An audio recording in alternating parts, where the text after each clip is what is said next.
So we would like to welcome everyone to this TPO webinar. We'd like to welcome our distinguished speakers, our esteemed guests, and dear participants from the TPO member cities to this webinar on the theme Normalization of International Tourism with Vaccination. Today, we are joined by 200 participants from 72 cities in 10 countries and 4 tourism-related organizations. We would like to welcome 20 delegates from South Korea, 18 delegates from Indonesia, 14 delegates from China, 6 delegates from Vietnam, 5 delegates from Malaysia, 4 delegates from Japan, and 1 delegate each from Laos, Russia, and also from Mongolia. Would also like to welcome 2 delegates from the Chinese Taipei. My name is Rolando Canizal, and I will be your moderator for this webinar. I am a former Undersecretary of the Department of Tourism of the Philippines, and currently I am connected with the World Bank as a senior technical consultant for tourism. I also participated in one of the TPO forum, as mentioned earlier by Mr. Kim. Again, it is my honor and privilege to be part of this 2021 TPO webinar on the topic Normalization of International Tourism with Vaccination. This forum is being organized by the Tourism Promotion Organization for Asia Pacific to guide and to assist members and other participants in the reopening of their tourist destinations. Over the past months, we have seen the devastating impact of COVID-19 to our tourism industry, the tourism workers, and many local communities dependent on tourism. In recent weeks, we have noticed the slowly easing of international travel movement, most especially from the United States and other European countries for their fully vaccinated nationals. This effort is perhaps one of the many signals that we are waiting in our destinations for the resumption of international travel. Can I ask the Secretariat now to please show on the screen our program for today? So we will start with the opening remarks of the TPO Secretary General, to be followed by congratulatory messages from TPO President and Co-Presidents. We will have 2 main sessions. The first will be keynote speeches to enable our participants to gain insights and knowledge on various measures to slowly prepare their destinations towards the normalization of international travel. The second session will allow the participants to ask questions and provide suggestions or recommendations. From then, our keynote speaker will respond to the questions and to the suggestions from participants. At the end of this webinar, the TPO hopes to draw up a detailed action plan on the recommended programs of the members, as well as the suggestions from members, and pursue follow-up discussions in terms of how best to be able to help the TPO member cities. Let us begin this webinar with the opening statement from Professor Dr. Kim So-il, who is the Secretary General of the TPO. Dr. Kim? Yeah, thank you, Mr. Kanijal. Long time I haven't seen you. Anyhow, very glad to see you all healthy, even online. Good morning once again, everyone. Honorable Co-President of Dr. Genius Umar, Mayor of Pariaman City, Indonesia, Honorable Co-President of TPO, Mr. Kim Seung-soo, Mayor of Jeonju City, Korea, Honorable Governors, Mayors, Vice Mayors, Director Generals, and representatives of TPO member cities. I would like to extend my warmest welcome to all of you, around 200 participants representing 72 cities and provinces in Asia Pacific. Today is the second TPO webinar.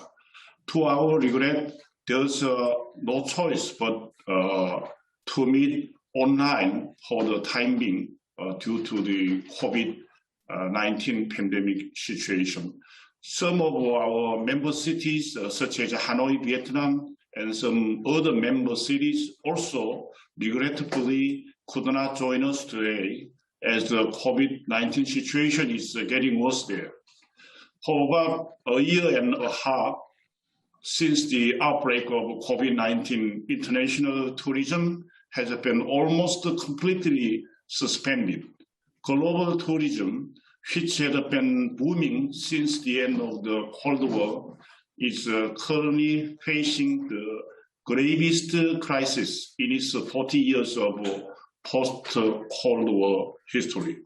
Airlines, hotels, duty-free shops, rental car companies, restaurants, and other businesses related to the tourism sector has been literally devastated by the pandemic and forced to lay off of their employees.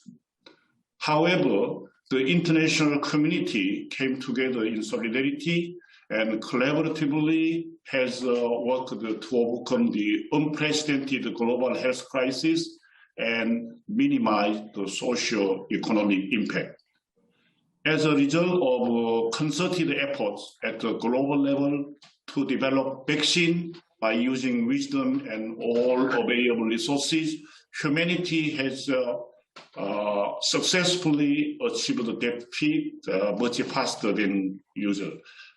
As the much awaited vaccinations commenced in the United States and Europe from early this year, and travel bubbles and other schemes reporting to the normalization of international travel between partner countries using vaccine passport or other similar programs have been in shape to be implemented anytime soon among countries with high vaccination rates. This is quite encouraging for us to witness. At this game-changing moment, TPO decided to hold this webinar to examine the implications of this historical situation and the future of the tourism industry, and to explore the most appropriate countermeasures, looking forward to the end of the long and dark tunnel of corona pandemic.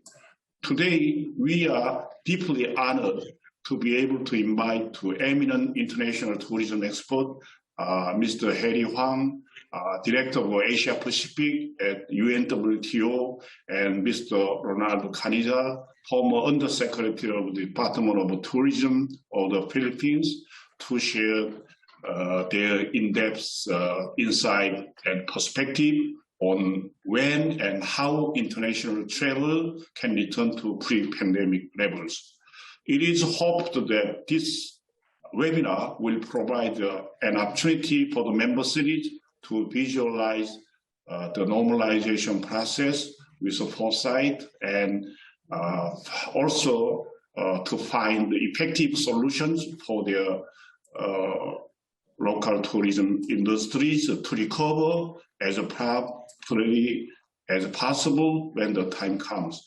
In addition to listening to the expertise and insight of the two prominent presenters, we will also have a Q&A session where participants can ask questions on the issues they face in the work field. Last but not least, I sincerely hope that this webinar would become the green light and driving force for the movement to the early normalization of international tourism and the unveiling of the post-pandemic year. Thank you very much. Have a useful time. Thank you very much, Dr. Kim, for your opening speech. Your message provides the tone for this event. and we hope everyone will be able to take serious consideration of what was mentioned by Dr. Kim. Dr. Kim also emphasized that the TPO is remained committed to assisting its member cities through forum like this so that the TPO will be able to provide the right information and the right support in terms of helping the TPO member cities to be able to reap the benefits of tourism when everything becomes normal. At this point, I'd like to welcome also some delegations from Mongolia as they have chatted in our chat box. So now we move to the congratulatory messages of our dear TPO official. Let's start listening to the video message of Mr. Cho Yung-jang, who is the Director General for Tourism and MICE Bureau of Busan in Korea, and currently the President City of the TPO. 여러분 반갑습니다. 대한민국 부산광역시 관광마이스 산업국장 조효장입니다. 귀한 시간 함께해 주신 회원도시 시장님들과 국장님들께 진심으로 감사드립니다. 회의 준비에 애쓰신 TPO 사무총장님과 실무진 여러분께도 감사의 말씀을 드립니다. 잘 아시는 것처럼 전 세계적인 코로나 팬데믹으로 가장 큰 타격을 입은 산업 중 하나가 관광산업입니다. 다행히 세계 각국에서 코로나 백신 접종이 확대되고 국가 간 이동 제한을 완화하기 위한 움직임이 활발해지고 있습니다. 국제적으로도 백신 접종 증명을 활용하는 방안이 논의되고 일부 국가 간에는 트래블 버블이 시작되었습니다. 이처럼 국제관광 재개에 대한 기대가 고조되고 있는 가운데 국제관광 정상화 모색을 위한 제2회 TPO 웨비나 개최를 대단히 뜻깊게 생각합니다. 최근 한국 정부는 트래블 버블 추진 방향을 발표하며 하반기에 국제관광을 재개하기 위한 계획을 추진 중입니다. 부산시도 국제관광 재개에 대비해서 부산의 안심관광지 10곳을 선정하고 안심관광 토탈 패키지 상품을 개발하는 한편 부산 김해 국제공항 내에 단계별 방역 체계를 구축하여 입국자 대응 체계를 마련하는 등 지역 여행사, 또 항공사, 관광시설 업체들과 함께 힘을 모아 공동 대응해 나가고 있습니다. 특히 부산 김해국제공항을 트래블 버블 대상공항으로 지정하기 위해서 정부 당국과 긴밀하게 협력하는 등 국제관광 재개를 위해 노력하고 있습니다. 오늘 함께해 주신 회원도시 시장님들과 국장님들께서도 TPO 회원도시 간의 관광과 교류 확대에 중요한 역할을 해주시리라 기대합니다. 여행과 관광을 위한 국제적 협력은 관광산업의 재개뿐만 아니라 일상의 회복을 촉진하는 일입니다. 관광은 단순히 산업을 넘어서 그 나라의 살아가는 모습과 정체성을 보여주며 서로를 이해하는 길이기도 합니다. 아무쪼록 오늘 회의를 통해서 국제관광 재개를 대비한 TPO 회원도시 간의 협력 방안 마련과 관광산업의 지속가능한 미래를 위한 의미 있는 논의가 이루어지기를 기대합니다. 감사합니다. Thank you very much, Director General Cho, for sharing us the information in terms of what the Busan City is doing and how it's going to be able to help also other TPO members learn from what Busan City is doing. Now, let's listen to the video message of Mr. Kim Seong-soo, who is the mayor of Jeonju City in Korea and presently the co-president city of TPO. 여러분 반갑습니다. TPO 공동회장 도시 전주시장 김승수입니다. 우선 2021년 제2회 TPO 웨비나 개최를 진심으로 축하드립니다. 그리고 어려운 시기에 잘 준비해 주신 김수일 사무총장님을 비롯한 모든 관계자 여러분께 진심으로 감사 말씀드립니다.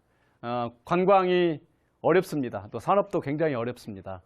많은 분들은 관광 산업은 경제하고 관련 있다고 말씀들을 하십니다. 그렇지만 저는 경제를 훨씬 더 뛰어넘는 가치가 있다고 생각을 합니다. 결국 여행 관광을 통해서 함께 소통하고 여러 가지 공감대를 형성하면서 저는 경제를 뛰어넘는 훨씬 더 큰 가치, 그러니까 지구적 평화라든지 또 탄소 중립이라든지 저희가 앞으로 미래 세대에 꼭 필요한 그런 가치들을 구현해내는 여러 길 중에 하나가 바로 관광이라는 생각을 합니다. 그래서 관광이 어려워져서 경제도 어려워졌지만 저는 분명히 전 지구적 소통도 많이 어려워졌다고 생각을 합니다. 일부 정상화가 되기도 했지만 현재 어려운 것도 사실이기 때문에 이제 이 웨비나를 통해서 우리가 함께 소통하고 또 이제 뭐 정상화 되지 않겠습니까? 그때 관광이 활성화가 돼서 경제도 살아나지만 국가 간에 또 도시 간에 많은 소통, 많은 교류, 그리고 또 방금 전에 말씀드린 대로 미래 세대를 위해서 꼭 필요한 가치들, 인권이나 평화나 그리고 또 탄소 중립 이런 가치들을 함께 실현해 나가는 좋은 계기가 됐으면 좋겠습니다. 거듭 준비해 주신 김수일 총장님을 비롯한 관계자 여러분께 깊이 감사드립니다. 고맙습니다. Thank you very much, Mayor Kim, for your kind message to this webinar. We understand that your high confidence on tourism will be a very big boost to TPO members, and that through this seminar or webinar, the TPO members will be able to learn new ways in terms of how to cope with this particular crisis. Now, can we listen also to another video message from Mr. Lee Sang-chan, who is the Director General of the Ulsan Metropolitan City in Korea, and also currently the Co-President City of TPO. Dear Chairman of the TPO, Secretary General, Co-President, and representatives of the member city, nice to meet you. I'm Lee Sang-chan, Director General of Culture, Tourism, and Sports Bureau of Ulsan Metropolitan City. COVID-19 is still underway since last year, but I'm glad to meet you through video conference. The tourism industry is preparing for a new beginning with the recent rapid vaccination of the public.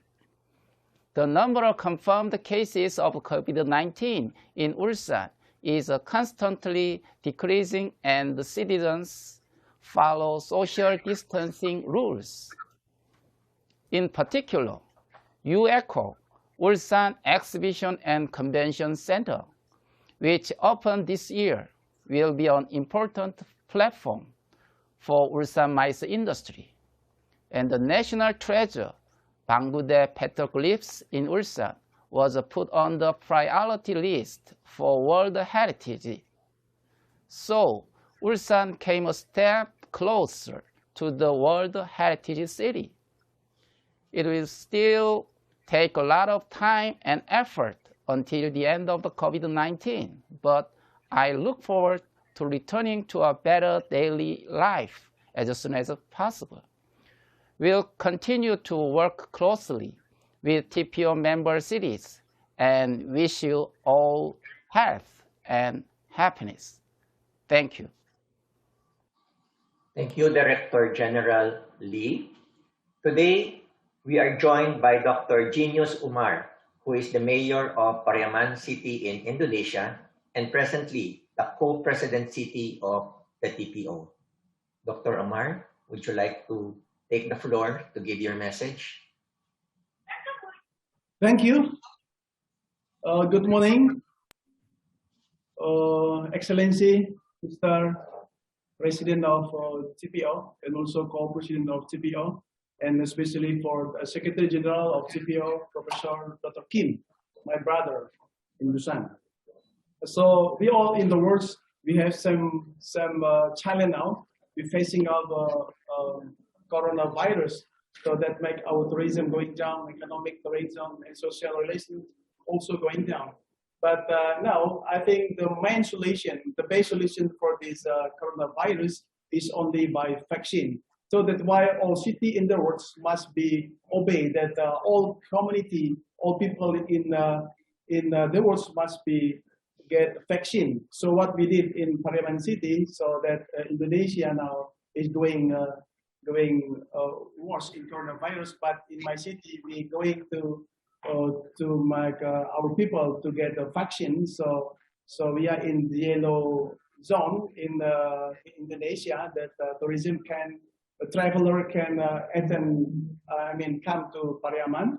So we still have some activity in tourism, but still in local traveler. That I think that they can stand up our economic. So the economic still positive that because of tourism sector. So that's why tourism not just economic. Tourism is also economic value and also social value. If not COVID disaster, now maybe I will be in Korea, maybe in Russia to get some social value to grow up our TPO. So we highly appreciate your enormous. So my message for Secretary General, we highly appreciate your enormous contribution to develop TPO over the 3 years since you become Secretary General of TPO, especially for Mr. Kim, especially in unprecedentedly challenging time now of COVID-19. We strongly support your tireless effort to recovering international tourism after pandemic is over. So to our regret, a 10th General Assembly of TPO seemed to be delayed until June next year in Sumatra.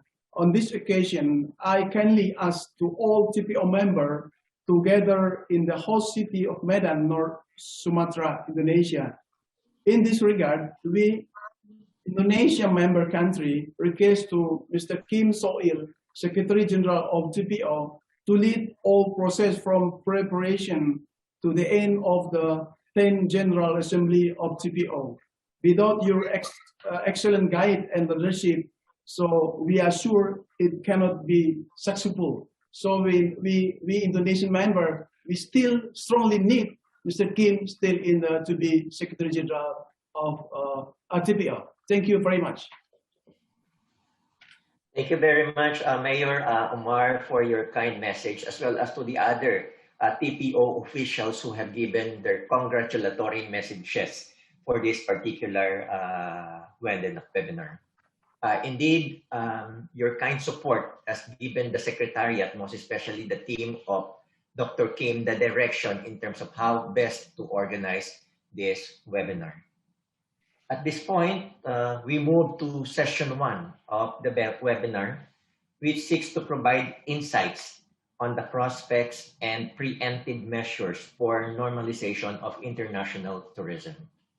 As we all know, the fast pace of vaccination process undertaken in many countries provide a relief to many tourism destinations to start planning and preparing for the resumption of international tourism.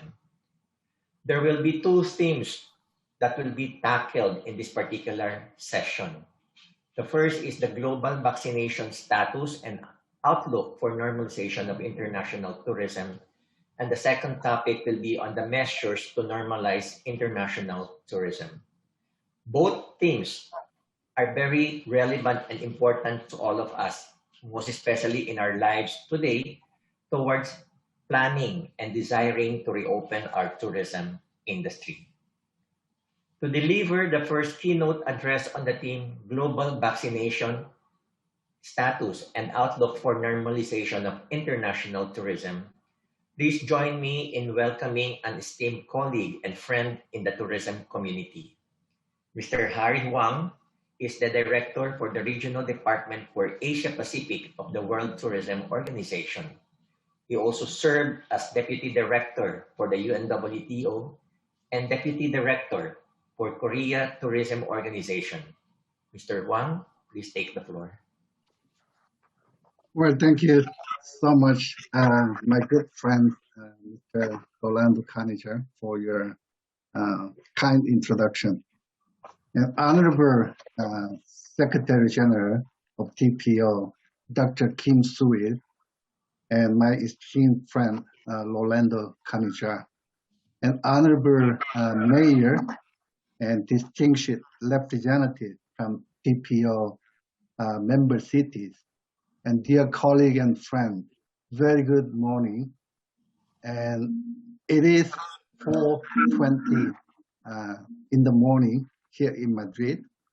And I think this is my very first time that I don't have to say good afternoon or good evening.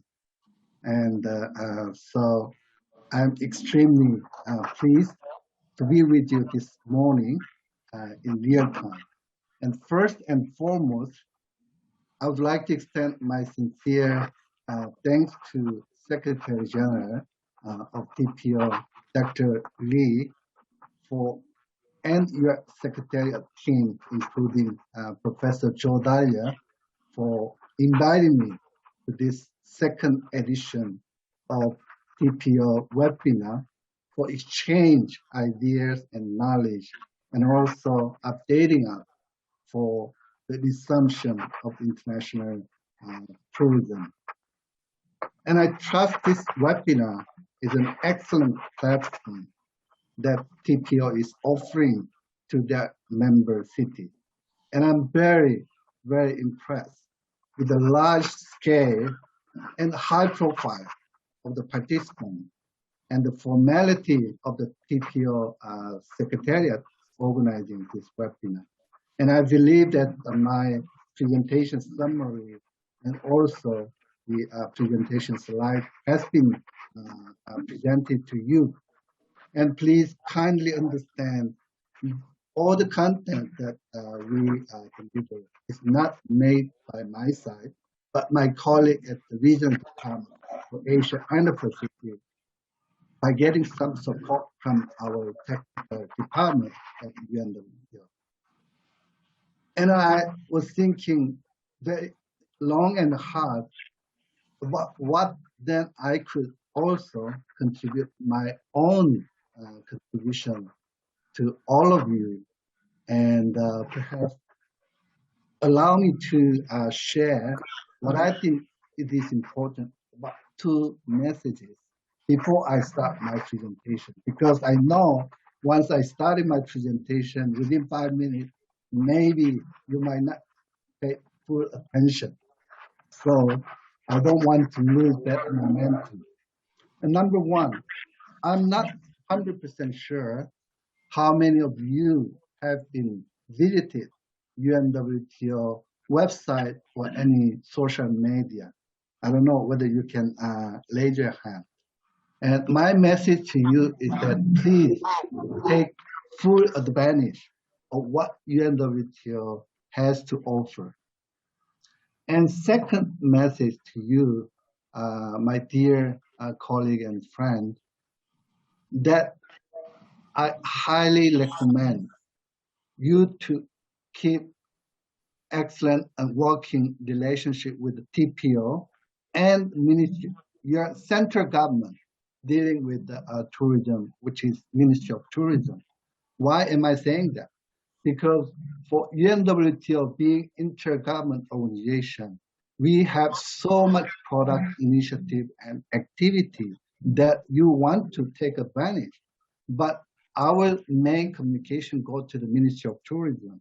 And as far as you get, have great working relationship and efficient communication and strong bond, I'm sure that you can ask them to give some, support to your destination. And if you're not asking them to do so, I mean, no one will not pay attention. So no whining, no gain. So with that, I would like to start my presentation. And I know I was given my presentation for maximum 25 minutes. And I know I have already taken about 5 minutes. So my presentation will be very brief. And I have 4 components. That first, I want to touch on the impact of COVID-19 on tourism in Asia and the Pacific region.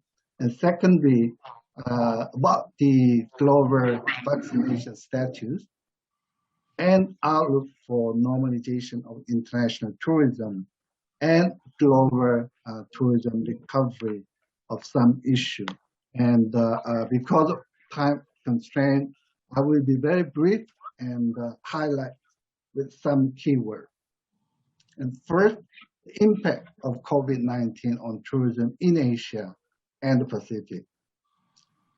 I'm quite sure that you fully understand by now that last year recorded the worst year in the history of world tourism, that we suffered minus 73% decrease.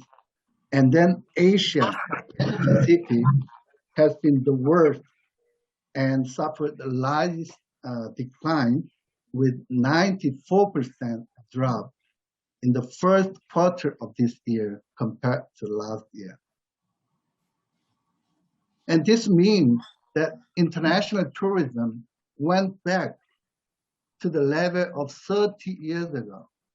You remember that we had highest achievement of almost 1.5 billion international tourist arrival in the year of 2019. And then we lost 1 billion international tourist arrival, which means we lost more than 2.7 million international tourists every day. So we have the same level of 1990 of last year. As for the global vaccination status, the rollout of the COVID-19 vaccination is certainly expected to restore the consumer confidence.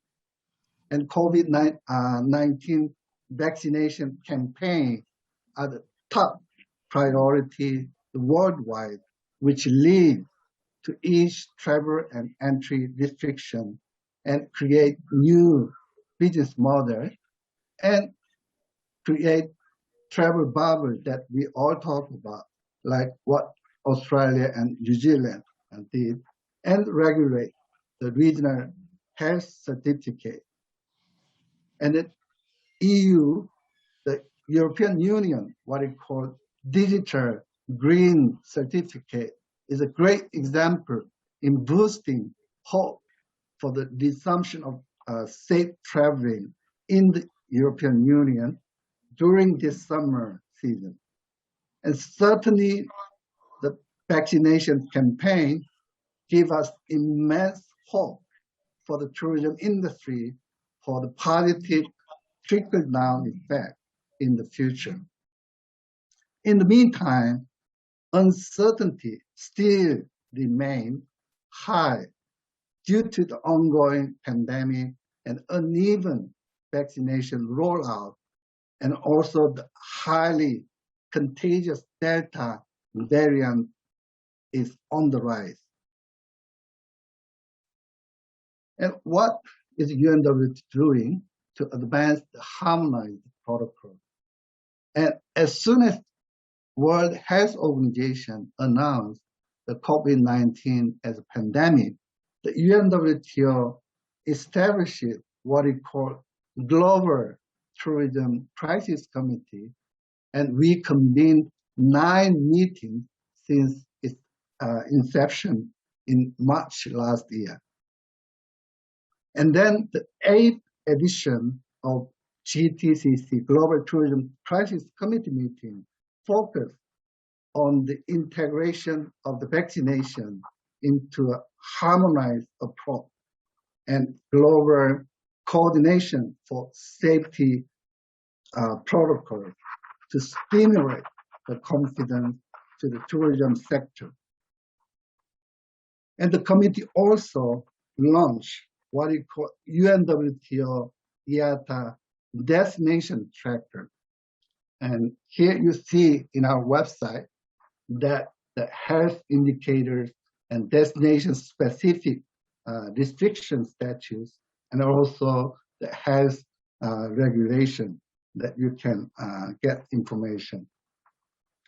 And cumulative vaccines worldwide have risen from 1.9 doses per 100 people in February to 22.6 doses per 100 population in June, although the pace remains uneven from country to country, from the region to the region.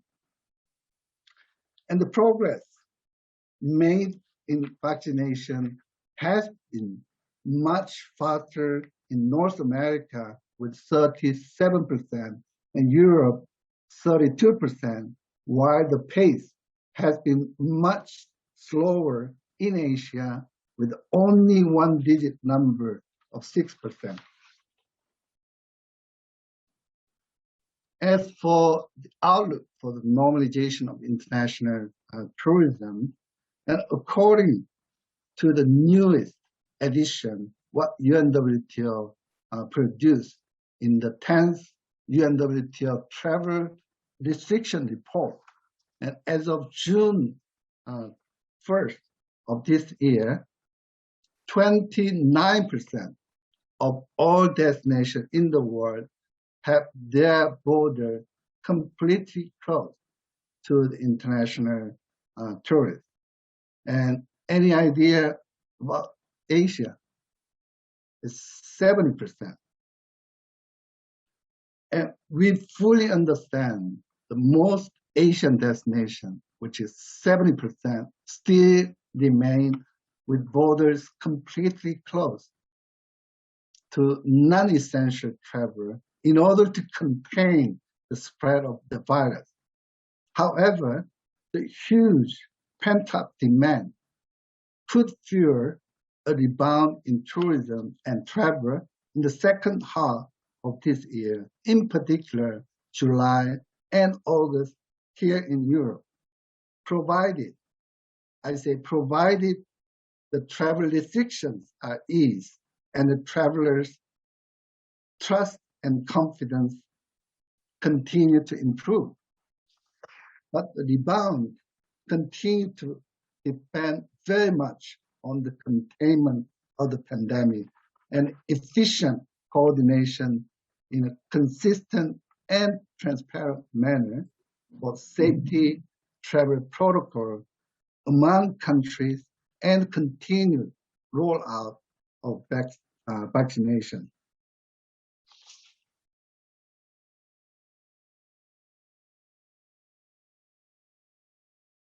You see here the destination status tracker, and you click air travel, and restriction level immediately show the global region. And you see air travel, the full restriction applies 70%, and 91% have some restriction. And you see here Europe, there's no complete full restriction at all, 100%, they more or less open, and without, there's some restriction applied. But Asia and Pacific, you see here, 22% still apply full restriction, while only 78% some restriction apply. And this is evolution of travel restriction that you see in Asia and Pacific over the last 14 months. From April of last year and June of this year, there's no substantial change, 70% to 70%. The only change, 28%, the partial closure of the border, and then there 21%. And then there some portion of the destination in Asia required the PCR negative test and required quarantine for the certain period of time. And then our immediate question, when can we go back to the level of 2019, in which year that we had the highest achievement of almost 1.5 billion international tourists? According to the panel of experts of UNWTO, they expect at least 2.5 years and up to 4 years to fully recover to the level of 2019. Of course, it depends on when we can ease the travel restriction from region to different region. And now on some issue of the global tourism recovery, that we see immediate change in the travelers' behavior in this time of crisis. And people, they, of course, travel to much closer to their home. And we have new terminology saying staycation. And they do go to the nature, and rural tourism is hot area that every destination is have to consider seriously. And then immediately the health and safety issue, and then the cancellation policy is the absolutely main concern for each and every consumer. And then many times, usually the consumer don't book well in advance, but it does last minute booking. And of course, we see the segmentation different. The younger travelers are more aggressive in their traveling pattern and more resilient. And we see the travelers these days are more responsible to the host city and destination and the local culture they visit. And lastly, this is the latest survey that again we made to the UNWTO, what it called panel of experts, that we have more than 10,000 tourism experts all across the world, and about the confidence, industry confidence, when we can recover the tourism to the level of 2019. And we found that 60% experts now, they see the rebound in not this year, but 2022, which is up from 50% that we did it last June, January. And nearly almost half of the respondents, they see a return to the 2019 level in 2024 or even later. The percentage indicating to return the pre-pandemic level in 2023 is somehow decreased with the 37%, while we had responded with the 43% when we had in January. And this is the last part that I want to share with you all, that UNWTO every 2 years that we make a survey that we wanted to identify our members, what would be their priority and consideration that the members want us to deliver in terms of the program of work and also the budget allocation for upcoming 22 to 23. And we made it 3-month survey and finished last April. And we had 129 member states responded. And I'm very happy that to say 89% of our members in Asia, East Asia responded. And South Asia, 100% of our members responded. And then we found that the key challenges for the next 3 years, what our members in Asia and the Pacific consider those resources that they want to improve infrastructure and also support business environment, and also the recovering from the COVID-19 pandemic and cross borders and travel restrictions. These are the main challenges they see for the coming 3 years. In the meantime, our members in the Asia, they see the opportunity. Upon this crisis, they were being able to rethink tourism from the scratch, considering more sustainable products and, of course, digital transformation to boost innovation and repositioning their destination and target and penetrate new source market are the main opportunity they identified. And then finally, the top priority, what will be the top priority for the next 3 years?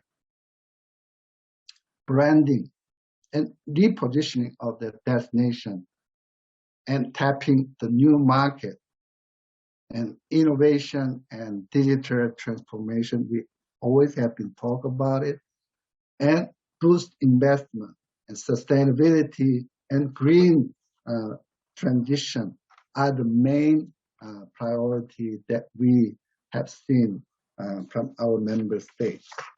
So with that, before I conclude my presentation, let me reassure you, my dear friend from the TPO member cities, UNWTO will be committed to share any product and initiative and program that we offer to our member state, including what I said, the global guidelines to restart tourism, and each edition of travel restriction report and technical assistance package for tourism recovery, and also the survey that we found from each member state of your destination that we can provide it to the TPO.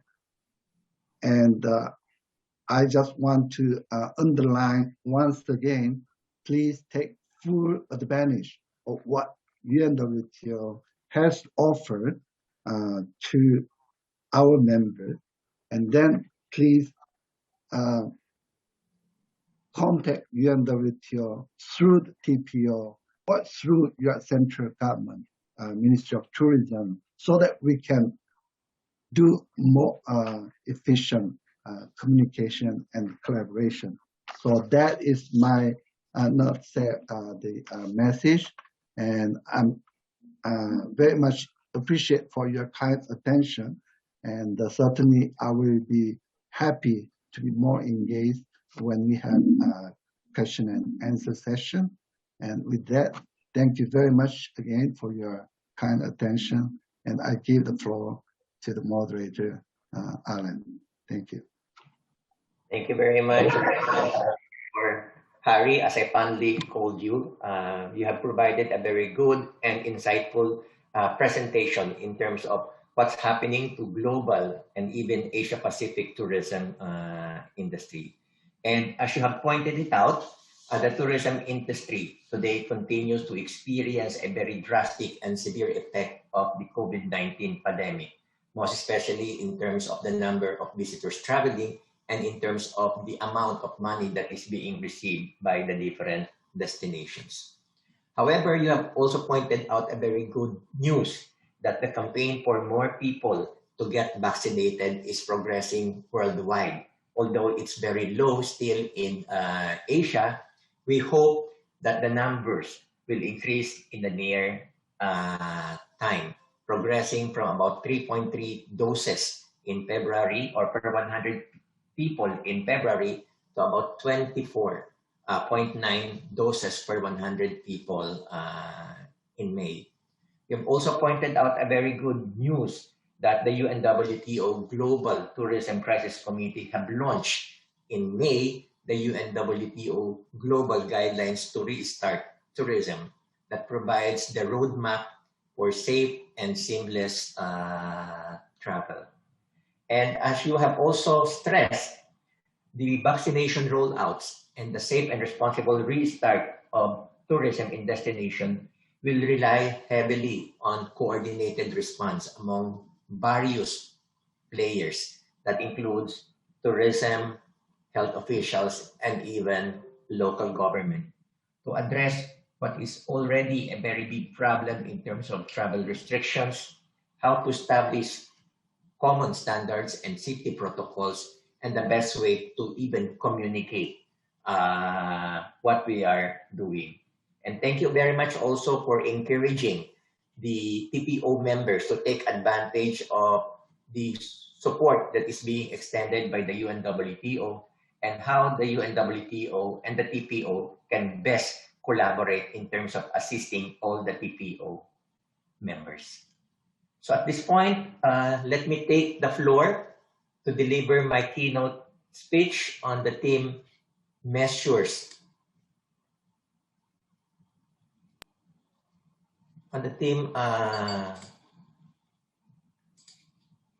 measures to normalize international travel.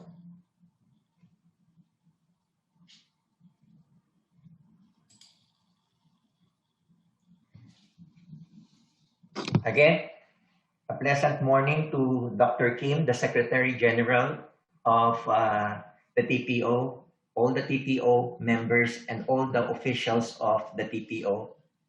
A good morning also to my dear friend Harry Wang, who have been responsible for my being here as your moderator for today, and also to other distinguished guests and other people who are attending this webinar, aside from the TPO members. Let me also take this opportunity to personally thank Ms. Lee, Chin Sil Lee, for supporting me in carrying out this particular moderation work for this webinar. And I am very, very delighted to be part of this very important event. Today, we live in a different global environment where distance and face-to-face interaction is not anymore a hindrance for us to be able to acquire, learn new things, and share and collaborate with each other in terms of how we'll be able to recover and grow our tourism industry. As mentioned earlier by Harry or Director Wang, we have seen the rapid and the unprecedented growth of international travel and tourism in the past year has suddenly been disrupted with the discovery of coronavirus in early of February 2020. The destinations around the world were all caught unaware, unprepared, and even handicapped in terms of how to be able to cope with this crisis and with this threat that severely affected international travel with a staggering 73% decline in visitor arrivals by end of 2020. And as mentioned earlier by Mr. Harry, in May 2021, the UNWTO continued to report that international travel continued to decline by 80%, and worse, it is 91% in Asia. In Asia Pacific alone last year, tourism flow substantially dropped by 84%, with only about 57 million international visitors visiting different destinations in Asia Pacific. The region also encountered a severe reduction in tourism receipts by 70%, or a loss of $309 billion US dollars, with noticeable contraction of 74% and 48% in international and domestic spending because of the closure of many borders. With the drastic decline in tourism activities in 2020, the World Travel and Tourism Council reported that the tourism sector was only able to contribute 5% to global GDP, representing a very hefty decline of 53% from previous years. In previous years, tourism is contributing more than 10% of GDP globally. Almost all destinations in the world suffered severe loss in tourism revenues, at least more than 50%, that substantially affected the tourism share of their country to GDP and employment. There was also a noticeable decrease in business and leisure spending by 61 and 49% in 2020, while 62 million tourism professionals were out of job. Most tourism businesses have shut down, especially many airlines have reduced the number of people being hired in the airline industry. Hotels are closed, travel agencies, tour operators, and most especially the tour guides and many local communities that are all dependent on tourism.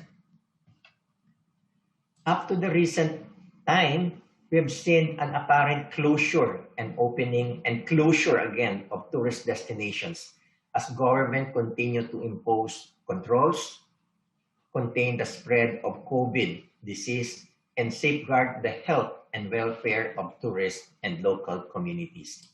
In April 2020, as mentioned by Mr. Harry, about 90% of destinations in Asia Pacific have closed their borders for international tourists. However, a gradual reopening happened in September and November of last year, which shows a good signal that we are back in business and we are ready to resume our tourism activities. But the discovery of COVID variants and the spike of COVID cases during the winter and summer seasons in certain places necessitated the closure again of the borders in February and up to this time. Globally, there are 54 destinations that are completely closed. Some 60 countries are partially closed, while 5 destinations, mostly in South America and parts of Europe and Africa, have lifted their closure policy. And 70 countries are currently imposing stringent testing and quarantine protocols to protect their borders. In Asia Pacific, 11 destinations remain closed. 8 countries have partial closure, and 4 destinations require testing and quarantine for returning citizens and long-staying visitors. Meaning to say, international travel is remain restricted in many of Asia Pacific destinations.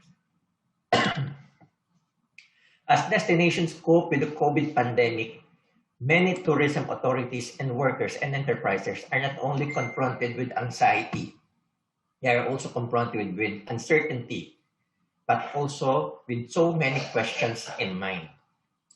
Will there be strong interest again for people to travel?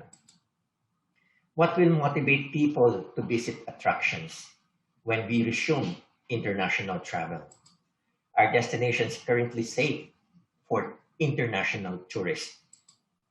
What are some of the destinations doing to reopen their borders and resume tourism activities? And when will the tourism business be able to get back and the businesses start promoting their tourism products?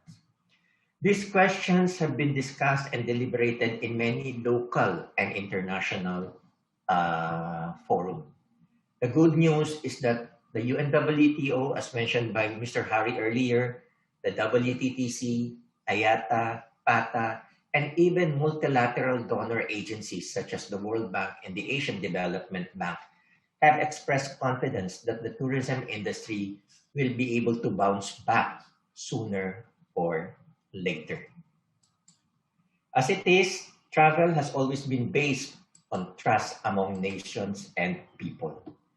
Travelers go to a place because they feel it's safe in terms of terrorist attack, in terms of health concerns, and in terms of natural hazards. With the COVID-19 pandemic, there is a need for destinations to re-strengthen their brand image and rebuild their relationship with the tourists and at the same time also with their travel partners.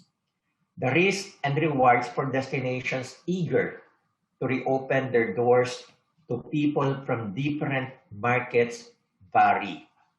Some destinations would consider the United States as a safe source of tourists because of the full swing of vaccination that is happening in that particular country, while other destinations will be scanning the globe for other safer tourists, those that are less lucrative in terms of revenue. The challenge for every destination today involved, one, adapting to the dynamics of a new business order and understanding very carefully the digital traveler. Trips for business and pleasure are anticipated to have more restrictions now and in the future to make travelers feel safe and secure. Based on the monitoring that is being undertaken by the World Tourism Organization, as mentioned by Mr. Harry earlier, the sentiments for people to travel continue to remain high, with net score of 24 in 2020 and 29 in 2029. The UNWTO panel of experts have also very positive scenario for tourism recovery, starting at first with domestic tourism being able to make the early rebound, while international travel might take a back seat unless the full vaccination of all citizens and source markets and destinations have been completed. At any rate, the UNWTO and the WTTC are working very closely with destinations to identify key measures and issues and how they can be properly addressed. An open message has been shared by the UNWTO and the WTTC to the different heads of states and even to the different tourism ministers to consider tourism as part and an integral part of any recovery plan and program for their countries. With tourism contributing 10% to GDP and employing millions of workforce, it is imperative that the needs of the affected tourism businesses be given utmost consideration in the grant of financial subsidy and fiscal relief. At the same time, a comprehensive recovery program must be formulated to chart the direction for the slow and the gradual reopening of destinations, how to best determine safe source markets and segments, and formulate policies and programs that will ensure the health and safety of everyone in the destination. Be that as it may, many people will continue to have strong desire and interest to travel. But travelers will be looking for places closer to their home with a mix of precaution that is necessary, such as the face mask, fever checks, contact tracing app, and swab tests. While traveling now may be more agonizing, it somehow will make travelers feel more secure, safe, and confident that their health is being protected in the destination. More short-haul travel will prevail in the next 2 to 3 years, with international travel catching up or returning to normalcy by 2023. Long-haul travel is being expected to come back within 5 to 7 years. Even the International Air Transport Association anticipate that air passenger traffic will bounce back by 2024, as soon as countries are able to define the most effective system to hasten the entry of foreign tourists in the borders. To normalize international travel and reopen borders without quarantine, destinations need to be confident that they are effectively mitigating the risk of importing COVID-19. This means having the accurate information on passenger COVID-19 health status and properly securing their attractions and facilities through regular sanitation check and measures. At the same time, tourism will require a holistic approach to assess the destination capacity and hygiene protocol, as well as policies and measures for the entry of visitors, and at the same time, movement of visitors within the country. It is essential that the destination need to identify those travelers with lesser hazard and risk by leveraging with existing technologies. Some are the three important considerations in terms of reopening and normalizing international travel. One is to have a consistent policy and promoting touchless travel, because that is the way forward in the next generation of tourism development. Second is building partnership with countries that have similar successful vaccination rollouts and low level of infection, or those what we call low risk countries. And third is in terms of committing to work with the private sector, and other stakeholders in the destination. Amid the round of surging COVID-19 cases globally, there is keen interest in many destinations to leverage with existing technology today to facilitate the reopening of international travel.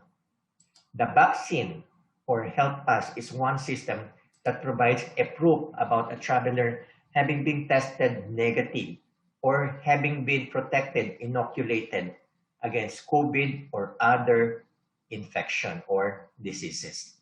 The vaccine passport is a new version of the yellow card that has been updated to reflect the adaptation to the digital world, taking advantage of most of the iPhone or smartphones that we have today. Digital vaccine pass is considered more secure and efficient than paper documents being presented by the tourists at the airline, immigration, and even health counters in the port of entry. The vaccine passport can also be adapted in hotels and accommodation establishments, restaurants, transport, and tourist sites to ensure that people using these facilities are free from virus. This is currently being used in some destinations like the UK, the US, and perhaps it will soon be adopted by Japan, South Korea, and even that of China. Similar to the digital vaccine passport, the IATAs launched what they call the IATA Travel Pass, which is a mobile app that helps travelers store and manage their verified certifications for COVID tests or vaccines. Similarly, it is more secure and efficient than the current paper processes used to manage health requirements. The use of technology is very important today in safekeeping the enormous amount of vaccines verifications and certifications that will be needed by the tourists and by the authorities now and in the future. The IATA Travel Pass provides the following. Government with the means to verify the authenticity of the test or vaccination and identity of those that are presenting the certificates. For airlines, this will provide a platform to provide accurate information to their passengers on test requirements and verify that the passenger is meeting the requirements for travel, not only domestically, but also internationally. For health authorities, this would mean the government recognitions of the certification that they are issuing to the travelers. And for the travelers, this would mean being able to access accurate information on test requirements in destinations where they can get tested or vaccinated and the means to securely convey the results, certificates to airlines and other border authorities. There are 20 airlines that have accepted the use of the IATA Travel Pass for its passengers. Singapore is the first destination to accept the IATA Travel Pass, and soon other destinations are also thinking of adopting the IATA Travel Pass because of its global reach. In terms of building partnership, the gradual reopening could begin with focus on certain source market with healthy population. And when we mean healthy population, these are countries with low rates of death and at the same time with few active COVID cases.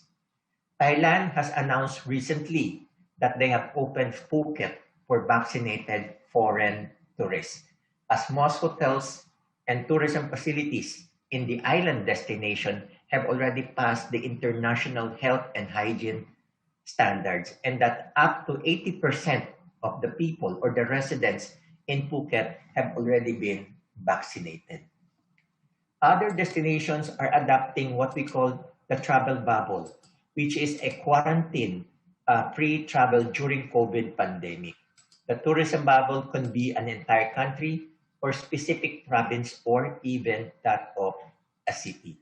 The implementation of the travel bubble will require the constant review and regular assessment of both partners who are implementing the travel bubbles to ensure that the health and safety concerns are given utmost priority and consideration.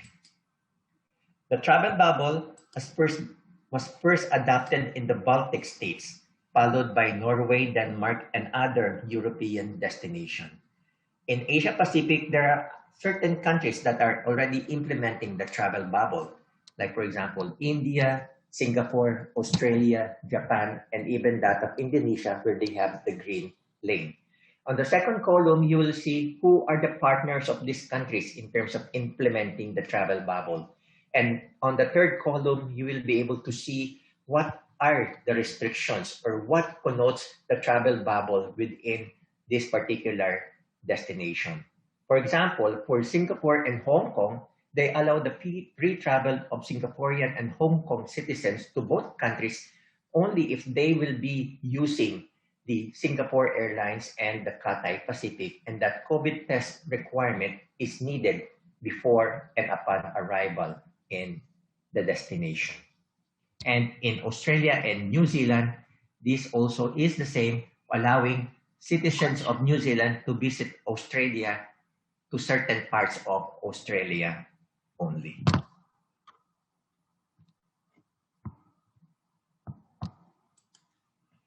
Also, another way of building partnership is that the WTTC has developed what they call the Safe Travel Pass.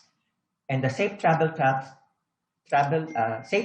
provides for a lot of tools and protocols, as you can see on the screen, for the new normal, most especially in the hospitality, outdoor shopping, tour operation, meetings and conventions, aviation, attractions, short rental facilities, car rental, insurance, and even adventure tourism. The WTTC has also partnered with the Institution of Occupational Safety and Health for developing the guidelines to enable the businesses in the tourism sector to return to work, meaning to say those who are working from home. With the guidelines under the new normal, the WTTC is extending this safe travel stamp or recognition to destination and tourism businesses, which are able to implement health and hygiene global protocols in consonance with the World Health Organization and the Center for Disease Control guidelines. The recognition also helps the tourists to select only places, products, and services that are promoting good hygiene and safety practices. And many destinations, just like, for example, in the Philippines, are already looking at adopting the safe travel. There are certain hotels also that are already earned their stamp of safety of safe travel from the WTTC. Now, in terms of working for public and private and international collaboration, the most important aspect of normalizing international travel is where government and the industry have to work together to redefine the travel policies and build a more sustainable, agile, and resilient industry. The need to accelerate the use of digital technology, and this is one of the recommendations in the scope of work of the UNWTO, for many businesses is very crucial to adapt to the new normal. However, it is also very important to ensure that even access to digital identity should not be compromised and that the protection of the person should be upheld in accordance with data privacy regimes. The necessity to develop a very cohesive policy and legal framework that will balance public health and tourism is also very crucial, most especially if we start lifting all the restrictions and the quarantine requirement and going back to the normal.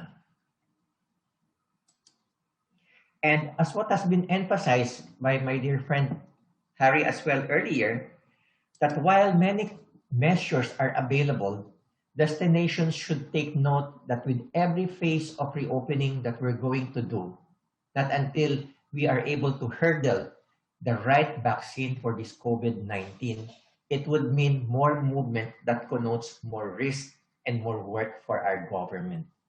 Destinations must take advantage of the present situation right now, wherein a lot of countries have already rolled out their vaccination programs for their citizens.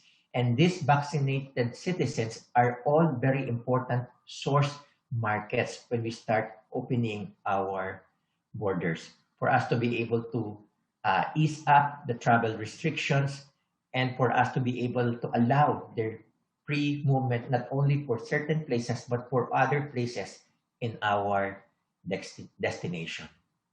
So a positive act among public authorities and tourism industry will go a very long way to ensure that the global tourism growth will be able to achieve immediately with the resumption of international travel, complemented by our preparedness and our readiness for any future pandemic. At this point, I'd like to thank everyone for your kind attention. And if you have any concern, please feel free to drop me an email. So based on what I have presented earlier, while tourism is currently down, there is still high sentiment for people to travel. We just need to ensure that the trust and confidence to travel will be sustained by implementing consistent policy and promoting touchless travel, building that partnership and good relationship through collaborations with certain destinations and at the same time also with international organizations such as the TPO and the UNWTO. And for us to be able to also commit to a strong public and private collaboration. So after listening to the presentation of Mr. Harry and myself, we now move to session 2 of this particular webinar. The aim is to give opportunity for our TPO member to ask questions regarding the resumption and the normalization of international travel, and at the same time also gather opinions from the TPO members in terms of what other cooperative measures we should be able to undertake. This session will have two parts. The first is the TPO members will ask questions and appropriate response will be provided by Mr. Harry and myself. The second part will be TPO members will share their suggestions or recommendations on how to create the environment for reopening of tourism, most especially in Asia Pacific.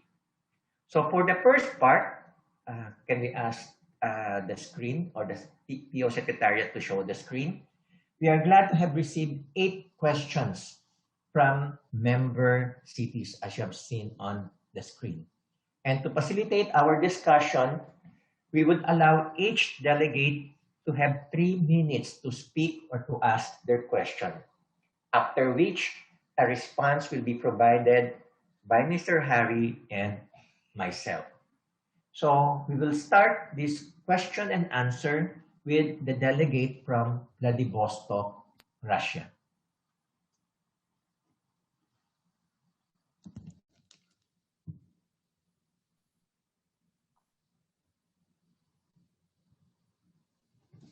Can we hear from the delegate from Vladivostok, Russia, in terms of the question?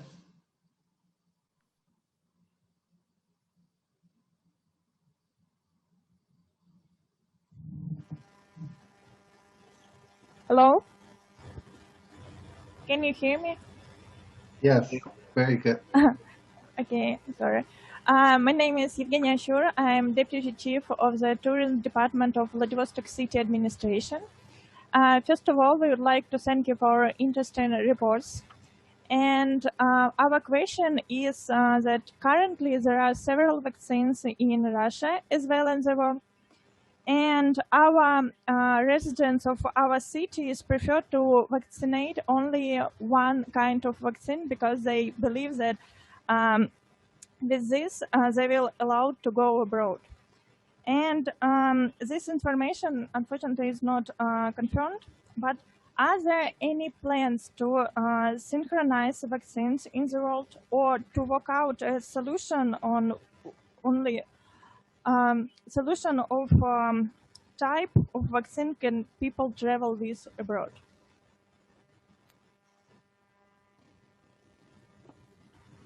Well, I think that I supposed to immediately respond to the question. And first of all, thank you for your compliment and the question. And I think that I fully understand the reason why you are asking this question.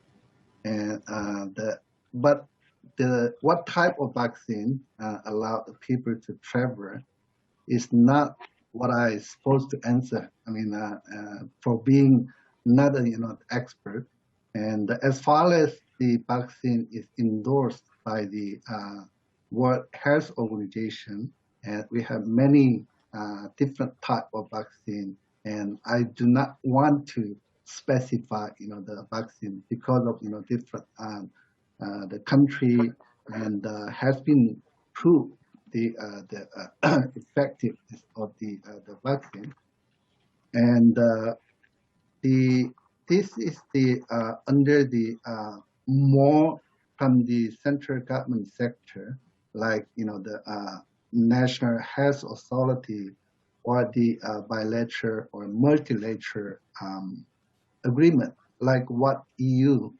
has been introduced, what they call a green digital green certificate.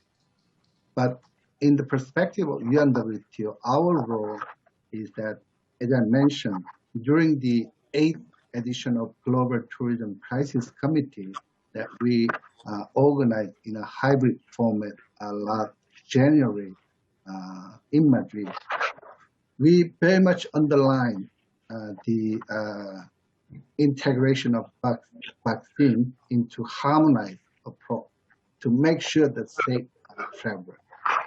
And then the committee members also underline the importance of stepping up, I should say, stepping up within the framework of international health regulation, that the vaccination certificate to ensure the implementation of common the digital related travel principles in line with the WHO's recommendation on the application of digital technology for safe and seamless travel.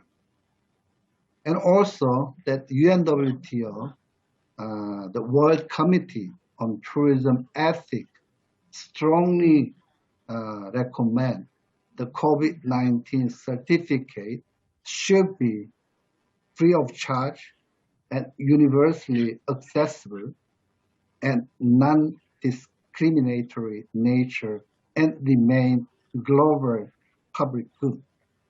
So hope this covered more or less some of the answers from your question. Thank you. Thank you very much to our delegate from Vladivostok and to Mr. Harry Huang for answering the question. We now listen to the question from the delegate of Jakarta in Indonesia. Please take the floor. Thank you very much. I'm Santi from Jakarta. Hi, everybody. Thank you, Mr. Huang, and for your very clear explanation and presentation before. I'm very interested with your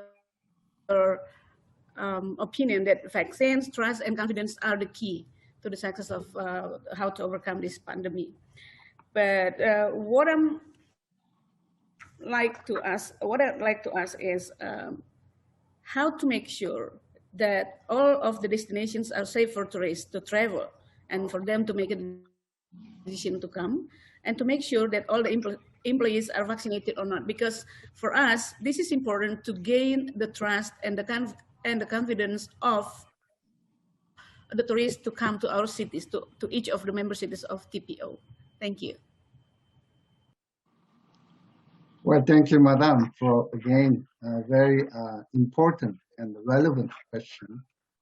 And what the global vaccination rollout and increased adoption of digital solution for safe travel should absolutely lead to a rise in international mobility over the months and over the years ahead. And of course, those destinations that have higher ratio of vaccination and where the country are being able to work together in a more harmonized and rules and protocol, such as being employed in a sanguine area of European Union, a better place to allow tourism to slowly return. Having said that, the relevant authorities from the central government are instrumental for the restart and the recovery of tourism through efficient public and private sector collaboration.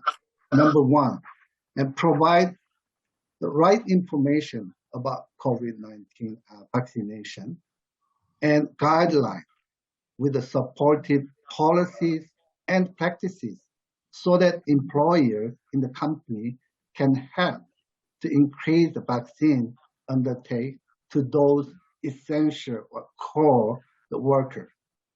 And it needs to share more clear and complete and accurate message and make sure that employees get easier access to the vaccination with higher flexibility. Thank you. Thank you to Thank the you. question from the delegate of Jakarta and also to the response of Mr. Wang. Can we call on the delegate from Vung Tau in Vietnam to ask the question?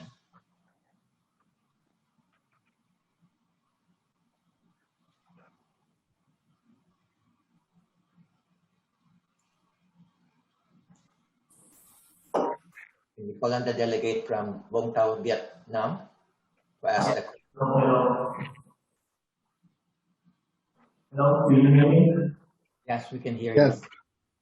Yes. Okay, so our question is the prospect of normalizing international travel due to the global COVID vaccination through the vaccine passport will soon come into the reality. So what priority solution does TPO have for cities that are TPO members? Will TPO members connect to negotiate bilaterally with each country to connect to normalization international tourism? Does TPO intend to use the common standard certification with Europe? I think it's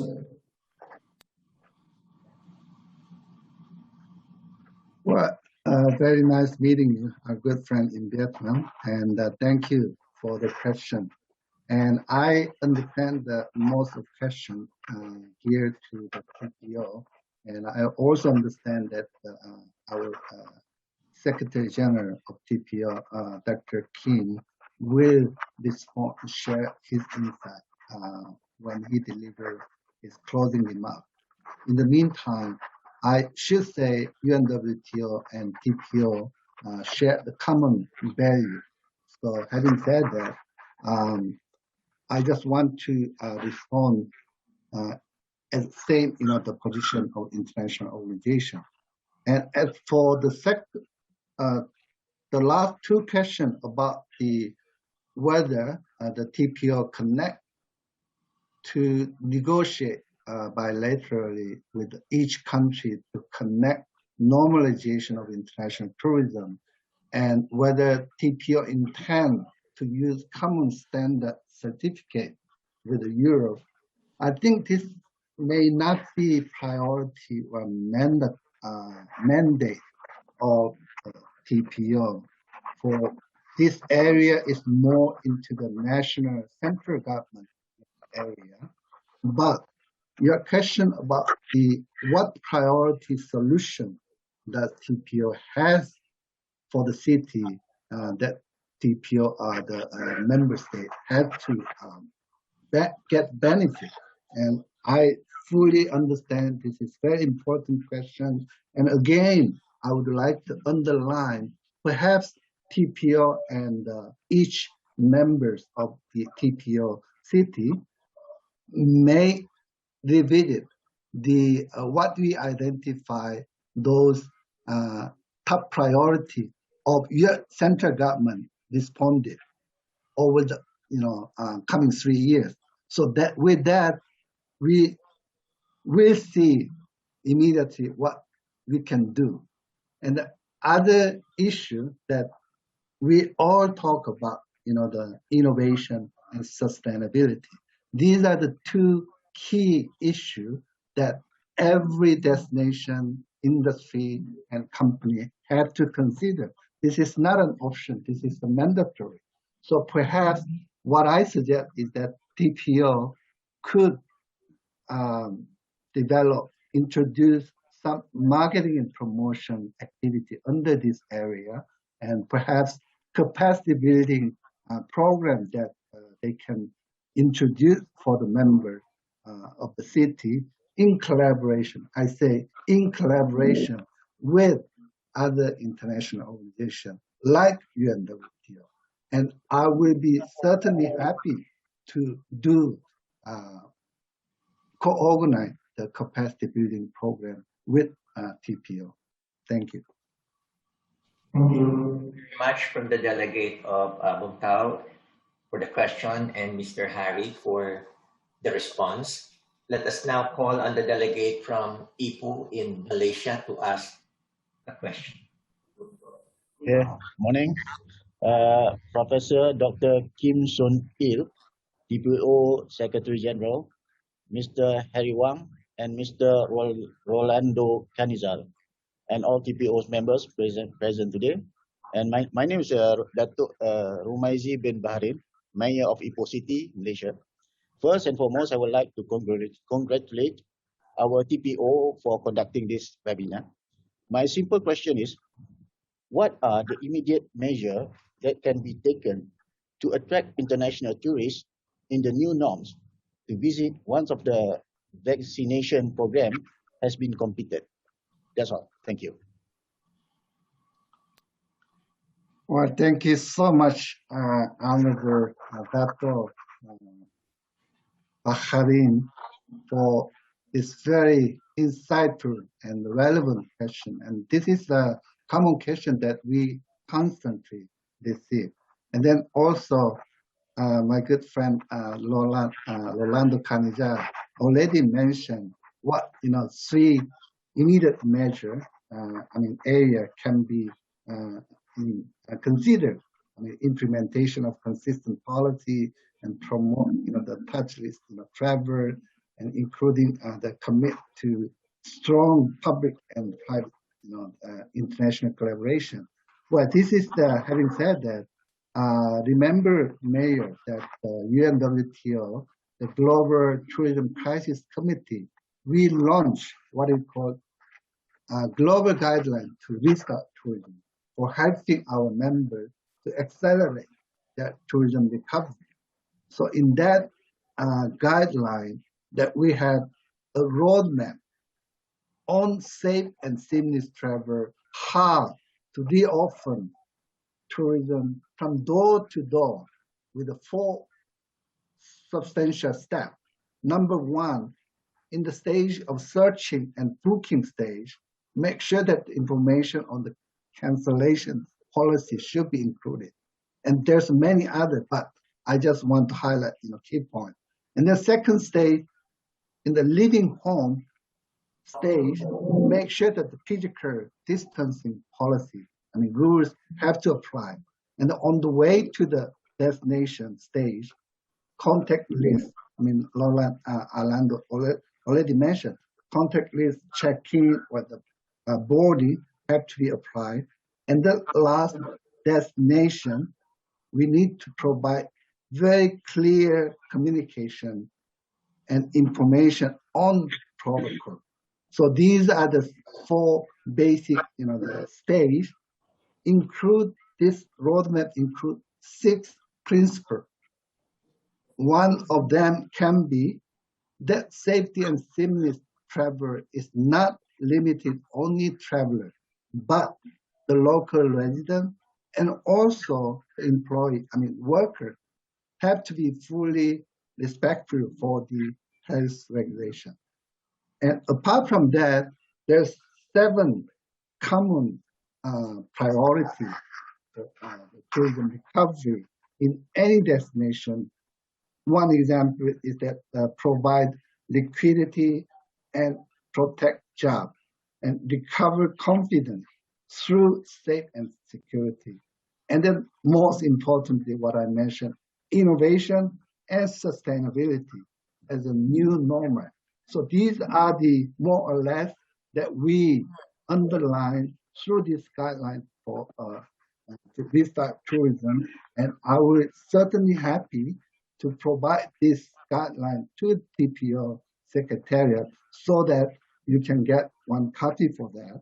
And this is one response that I just want to share. Thank you very much. Thank you very much to the delegate from IFO for the question and for the very crispy response from Harry. So at this point, we would like to call on the delegate from Rizal in China to ask the question. Hello, Hello. I'm 卓磊 from 日照。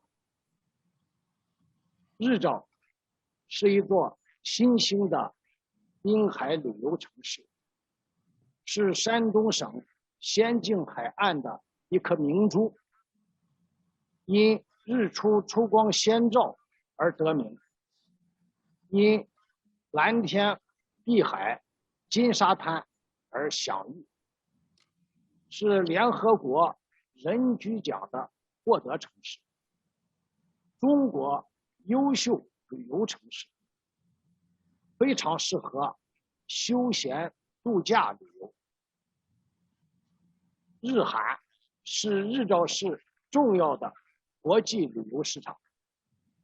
请问，在国际旅游正常化之后，日照市如何更好的做好日韩国际旅游市场的开发呢？需要把握的关键点有哪些 ？Thank you very much. Okay, so I will be responding to the question from our delegate from Rizal. First of all, I'd like to congratulate the city of Rizal for winning several awards as shown earlier. Just like your city, Japan and South Korea are also very important source market for many TPO members. With the reopening of international tourism, there will be changes in the behavior of travelers, as also emphasized by Mr. Harry earlier, and what I've also emphasized in my presentation earlier. It is crucial that as a destination, you should be able to gather new information about the travel preferences of these particular markets in terms of how do they select the destination and what is their buying habit in terms of going to that particular destination. You should also be able to understand the demographics of these particular markets, Japan and South Korea. Because as mentioned earlier, there's going to be changes in the demographics of people who will be traveling after the pandemic is over or when we normalize already international travel. And this would include information in terms of age, because there will be more young people who will be traveling, in terms of gender, and at the same time in terms of their social status. Also, we need to understand as well in terms of what are their desired activities when they are traveling, because there will also be changes in the activities of these particular two markets today. So more tourists are already looking, as Mr. Harry has emphasized earlier, more tourists will be looking for outdoor activities and experiences. They don't want crowded places anymore. And this is to prevent them from acquiring any disease because this particular market are very health and safety conscious. Nature tourism will be very important for this particular market. So the more nature tourism activities should be developed. In addition, Japan and South Korea tourists are also highly digitally connected. So it is important that in the destination, the digital infrastructure should be ready, not only for Rizal City, but also to the other TPO cities who are looking at inviting more Japanese and South Korean tourists. Because this particular type of tourists will be looking for destinations that will have appropriate hygiene facilities and hygiene protocol. So thank you very much.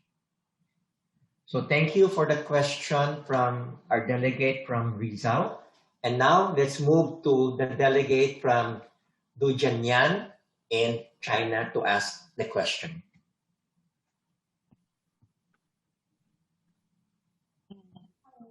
Everyone and all your members. Can you speak clearly? Okay. Chinese cities have returned in terms of receiving domestic tourists. Here is our questions. Before the international tourism returns to normal, how can international organizations stimulate cooperation among cities in Asia Pacific region in tourism marketing and other aspects? And what measures can be taken to promote recovery of the international tourism? Thank you. So I will be responding to the question from Du Jianyan in China.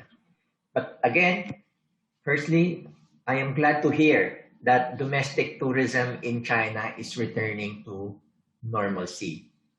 And this is the first step for the resumption of tourism activities when we have a very big number of domestic tourists that are already moving in our destinations.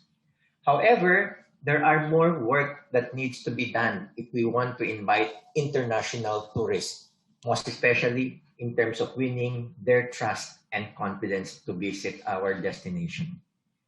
And as you have emphasized it, cooperation is very key and important in terms of the recovery of the cross-border travel.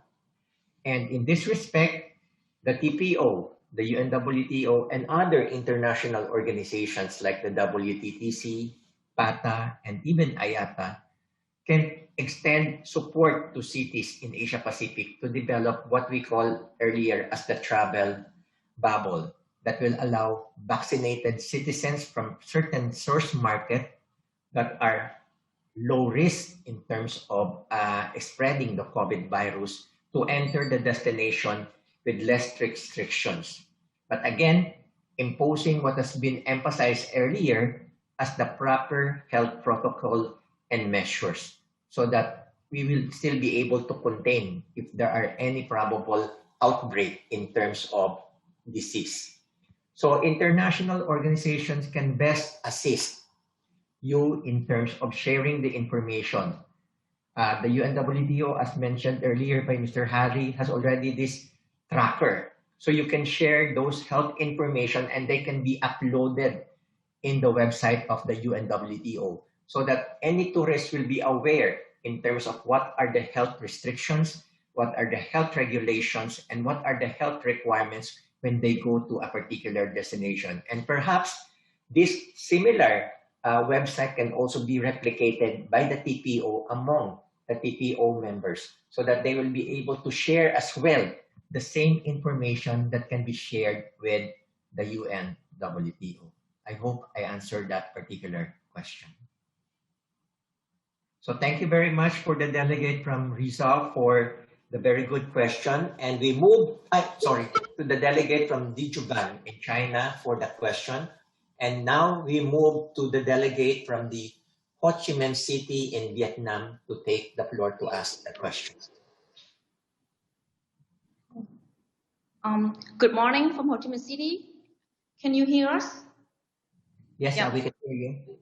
Yeah, thank you. So on behalf of Ho Chi Minh City, I would like to introduce, my name is Cẩm Tú Nguyễn from Ho Chi Minh City Tourism Department. So as you may know, TPO is a good platform to connect on NGOs and tourism organizations from the country in Asian Pacific region. And in the days, it has been also a platform for members to learn and share experience about the recovering and restarting tourism in post-COVID stage. So by in the end of this year, Ho Chi Minh City and all of the country of the province and the city, we will try to reopen the borders. But maybe around in November, we will have organized international travel expo, that is called ITSCMC, to welcome on the overseas, and we will do it in virtual event with the mission to open the border. So could you please share some case study of the nation which have opened border for international tourists? And do you think which measures are sustainable for Asia and Pacific country? Thank you. Okay, so thank you very much for your question from Ho Chi Minh City, and also for acknowledging the importance of the work that is being provided by the TPO to its member cities in the areas of information sharing, marketing, and in today's pandemic, the need to be connected to restart our tourism industry. At this time, many countries, as I had mentioned earlier, and even emphasized by Mr. Harry, remain closed for international travel. So there's very little case studies that we can share in terms of which countries have already opened up their country and what are the success of these countries in terms of allowing international tourists to get into their destinations. However, as I have also mentioned in my presentation, Phuket in Thailand has recently opened its tourism industry for after it has reached a sizable amount, or 80% of its local people having been vaccinated. And they normally call it what we call the Phuket Sandbox, wherein only direct flights are allowed to Phuket.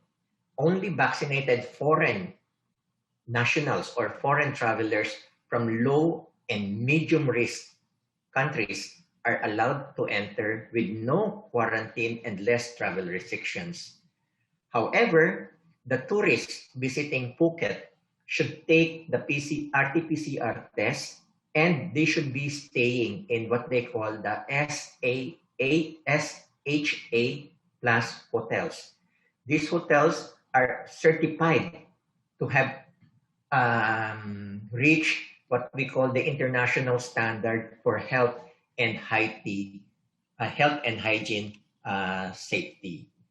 And if Phuket, because it is just very new, becomes successful in implementing what they call the travel bubble or the sandbox, it can perhaps be an inspiration to other TPO cities who would want to engage in the same arrangement as what Phuket has undertaken. Also, we may be able to learn from the experiences of Australia and New Zealand, where New Zealand nationals are allowed to enter the city of the province of South Wales in Australia without very limited travel restrictions. Later on, because of the work of the UNWTO, they might also be documenting case studies of successful destinations that have properly implemented a very good cross-border or travel bubble or sandbox program, so that it can also be shared with other destinations later on. But we still need to gather information regarding this matter. So thank you very much for the delegate from Ho Chi Minh City for asking the question. And now we move to the delegate from Long An province in Vietnam to ask the question. Good morning. Good morning. My name is Tai Hoa. I'm a specialist of International Cooperation Office. This morning, on the part of our province, we have a quite simple question: that can TPO come up with a common criteria for the member cities to determine if they can accept the international visitors, please? Thank you. Okay, so that is a very difficult question to respond, but I will try to respond it on behalf of the TPO. It will be very difficult for the TPO to come up with a common criteria in terms of how to accept international travelers in our destinations, because each destinations are unique and different in different sense. So what the TPO can do is to assist the member cities to formulate appropriate guidelines which can be shared with their health and immigration authorities to recognize the importance of normalization of international travel. And as what has been mentioned earlier by my dear friend Harry, the UNWTO already have what we call the Tourism Restart Handbook. And this can be a venue for the TPO to start sharing this information to the other TPO members, so that the TPO member cities will be guided in terms of how they should be able to slowly and gradually reopen their tourism industry. This provides for a checklist in terms of what needs to be done. And if you are already satisfied in terms of making sure that all the elements in that particular handbook or book of the UNWTO on tourism, how to restart tourism, then perhaps the questions in terms of your readiness to accept international travelers has already been answered. You just need to go to the different aspect as mentioned earlier by Mr. Harry in terms of the guidelines that are provided in the UNWTO Tourism Restart book. I hope I'm able to answer this question on behalf of the TPO. So at this point, I'd like to thank all the delegates. I'd like to thank all the TPO member cities who have asked their questions, and also to Mr. Harry Wang for joining me in responding to the questions that were raised by the TPO members.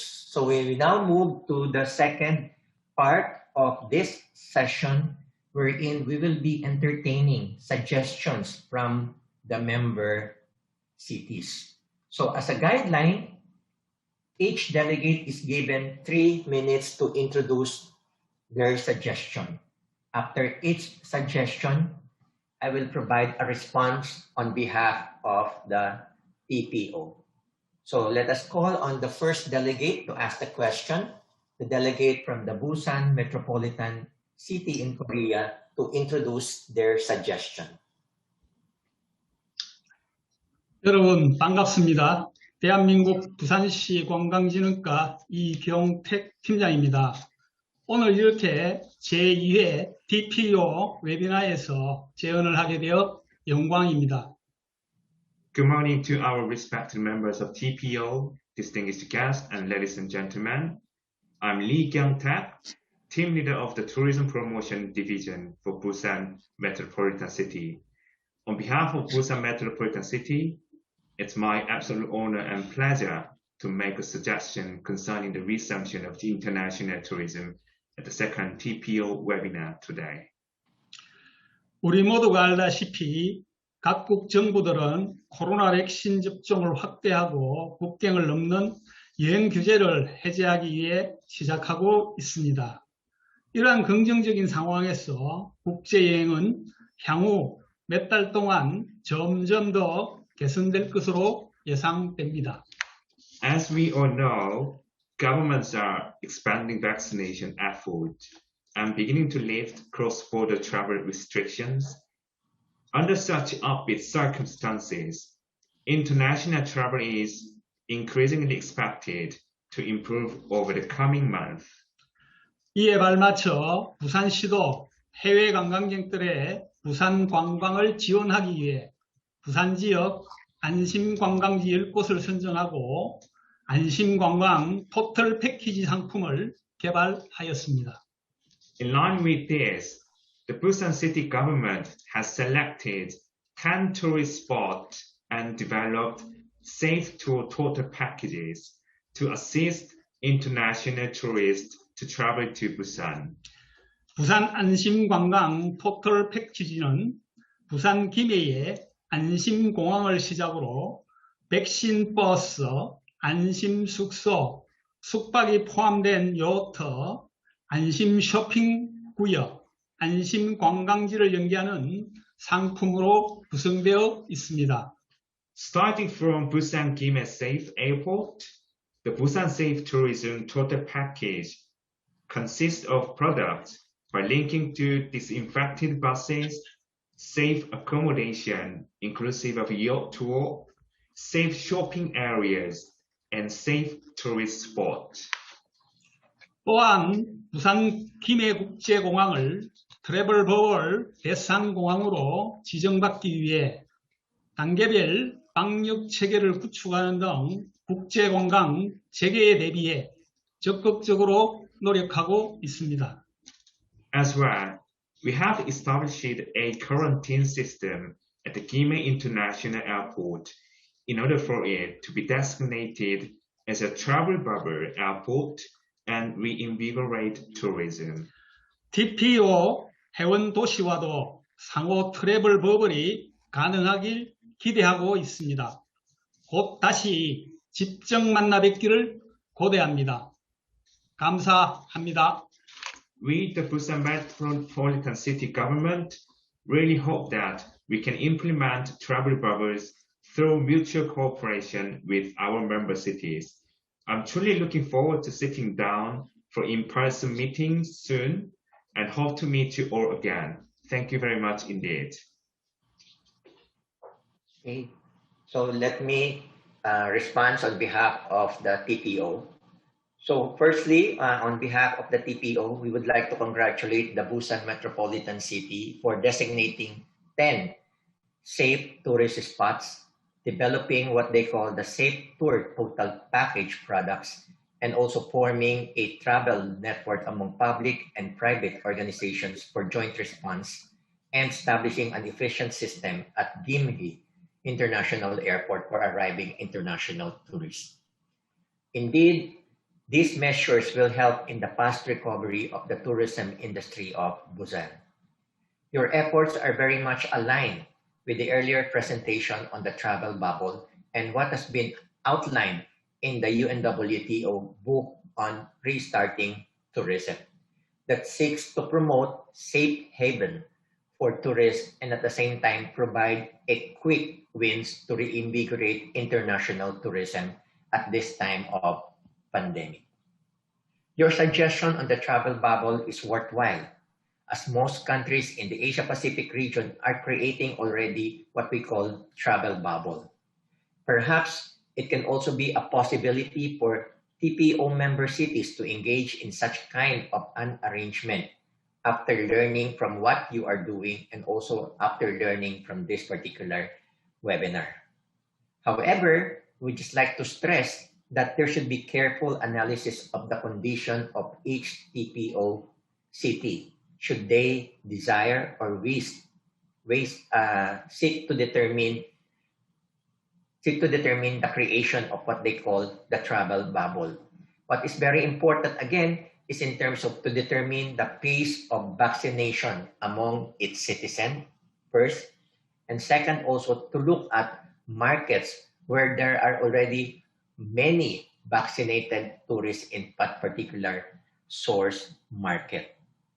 So we therefore invite the TPO members to learn from what you are doing at the Busan Metropolitan City as one of the learning experiences for them to be able to properly design and implement a travel bubble in this in their destinations.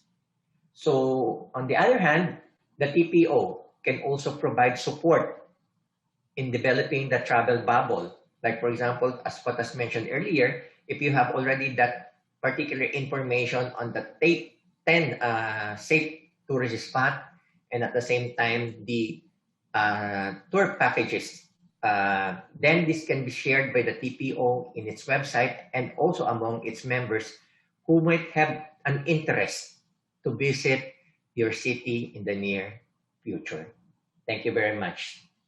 So thank you for the delegation from Busan Metropolitan City for their good suggestion. And now we move to the delegate from Guangzhou and China to make their suggestion.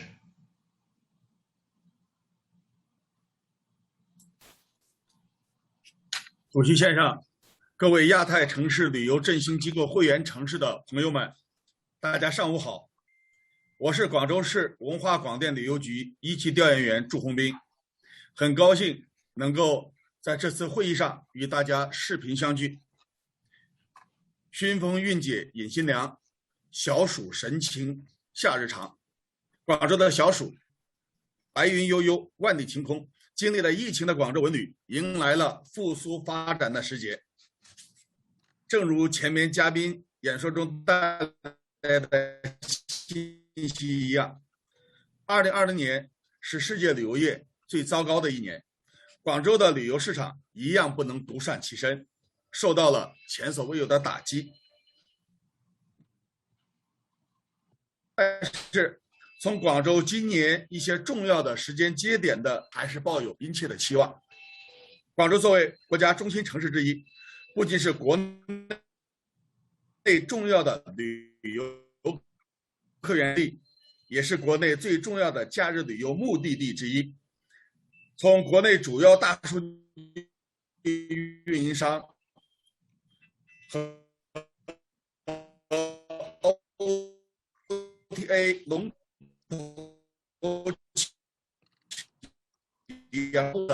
2021年5一假期数据报告可见，接待游客1084.1.8倍，较2019年增长11.9%，实现旅游业总收入88.96亿元，同比去年增长2.6倍，较2019年增长13.7%。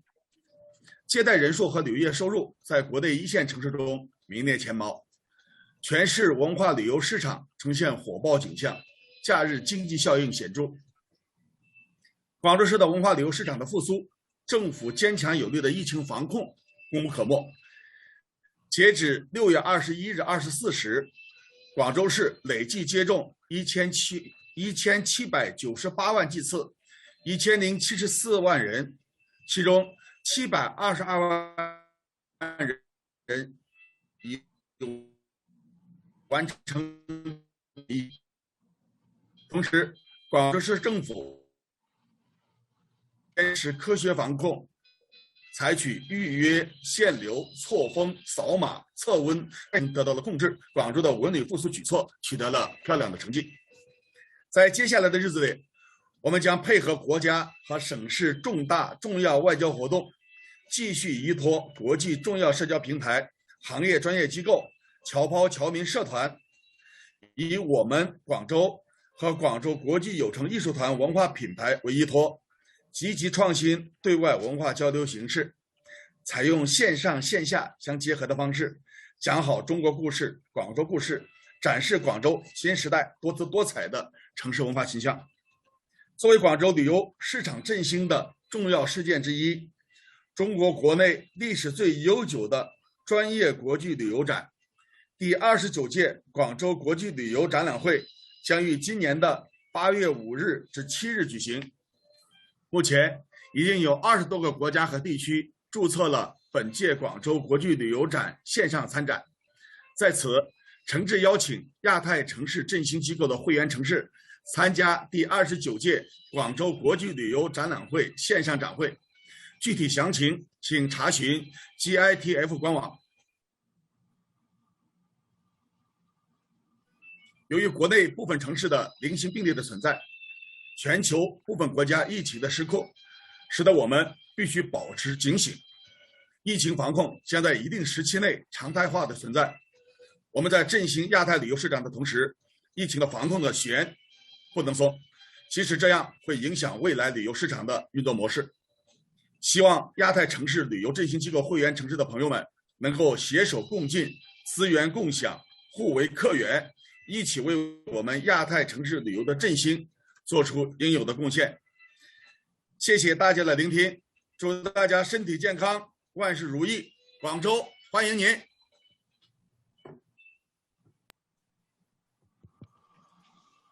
Okay, so let me respond to the suggestion from our colleague from Guangzhou. We would like first to congratulate the Guangzhou government. 首先，恭喜广州在疫情防控面 to ensure that the tourism industry of Guangzhou will be able to recover and will be able to grow despite this pandemic. And we are one with you in emphasizing that prevention and control is very important and key for us to be able to develop our tourism industry. On the other hand, we would also like to congratulate the Tourism Bureau for continually organizing the Guangzhou International Tourism Exhibition despite this pandemic. This only shows that even during crisis, the tourism industry can still survive, can still thrive, and continue to gather more momentum. The online exhibition that you are suggesting is today a new platform for destination to showcase their tourism products and attractions so that the tourists will be constantly reminded of what different destinations has to offer and where to go after the pandemic is over. This is a very innovative way of gradually revitalizing the tourism industry using the digital technology that is available at our hand. The TPO can support the TPO members in the promotion of their local products and spot through similar to what the Guangzhou International Exhibition will be doing through the TPO website and other online platform.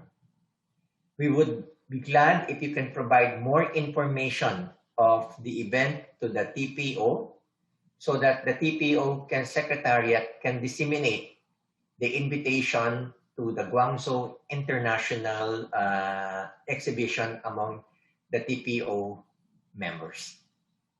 So thank you very much to the delegate from Guangzhou for your suggestions and for your kind invitation to participate in your online exhibition.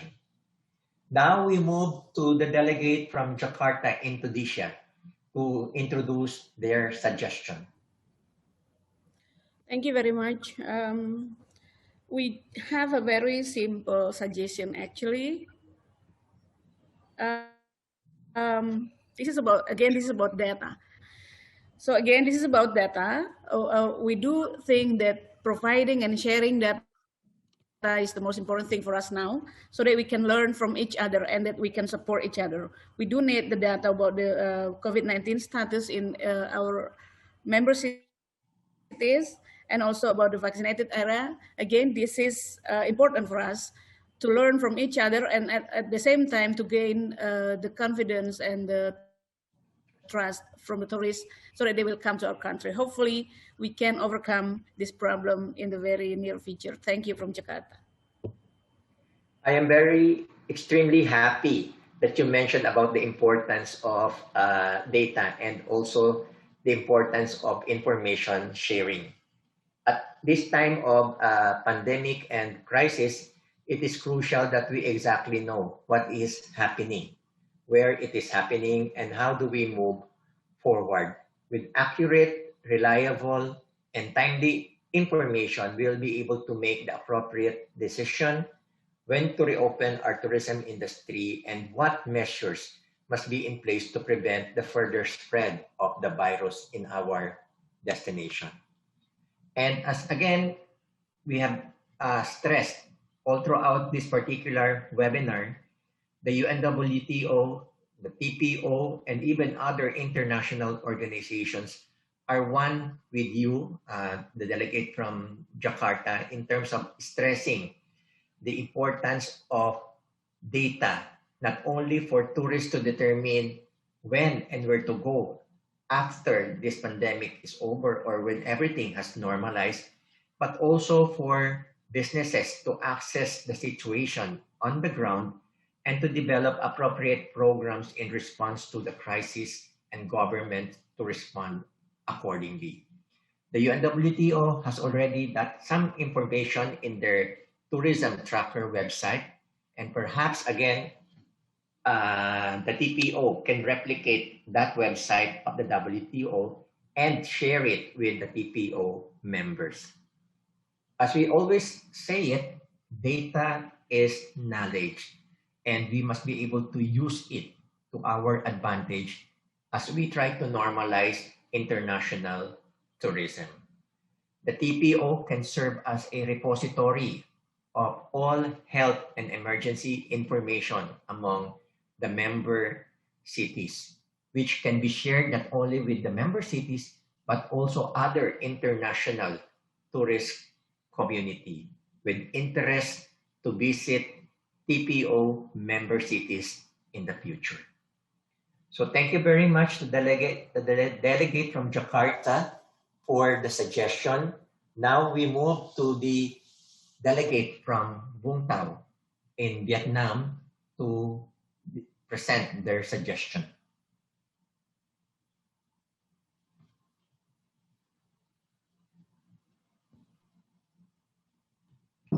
Can we hear from the delegate? Hello, can you hear me?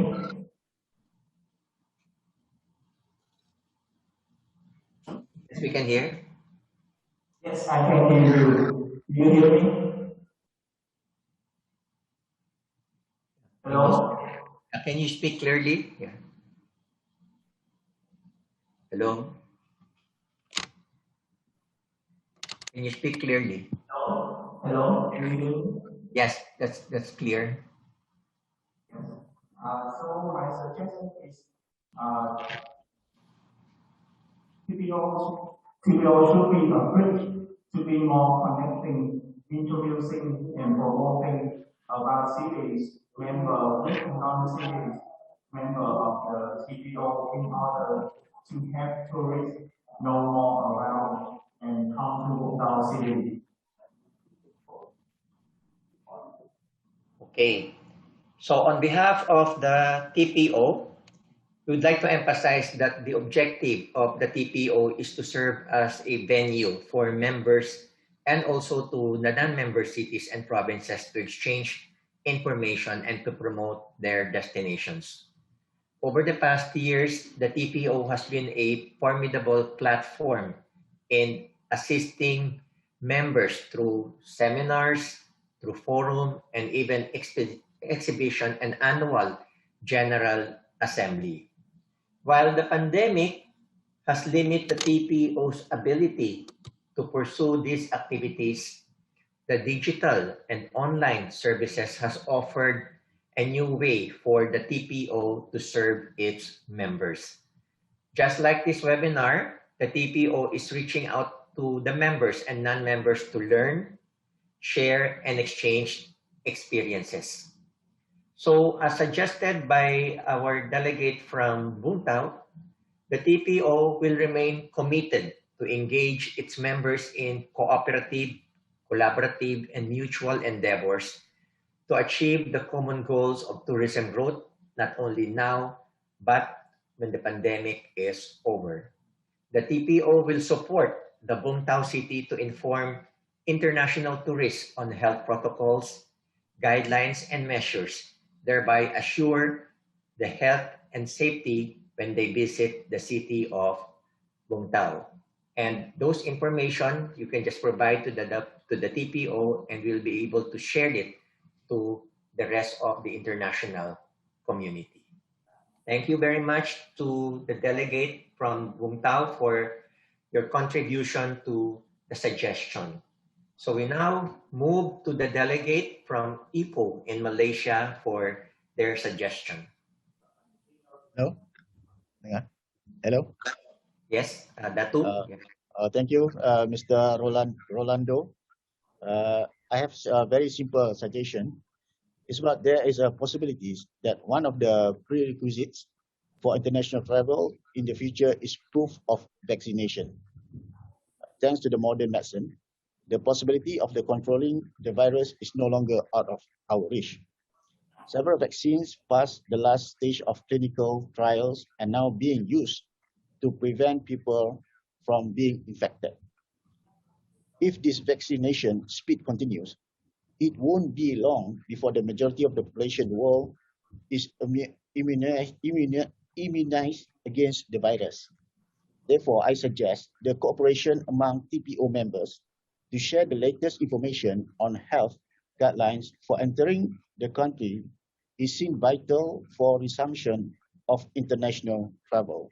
That's all. Thank you, Mr. Rolando. I agree with you, Datu, on your suggestion to share latest information on health guidelines among TPO members and destinations. This is necessary for us to be able to move to the normalization of international tourism.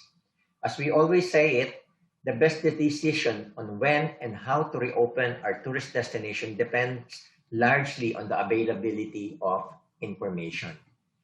The TPO is committed to gather information on the latest health conditions and guidelines among its member cities and share them accordingly to help in preparing and planning for the resumption of tourism activities in the destinations, as well as identify potential markets that have been vaccinated and can freely travel to any TPO member cities.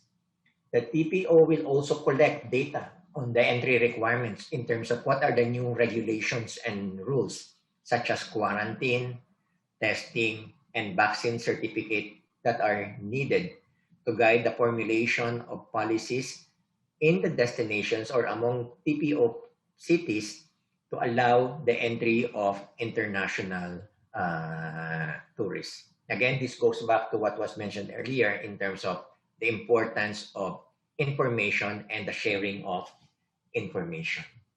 So thank you very much to the delegate from Ipoh for their suggestion. And we now move to the delegate from Chengdu in China for their suggestion.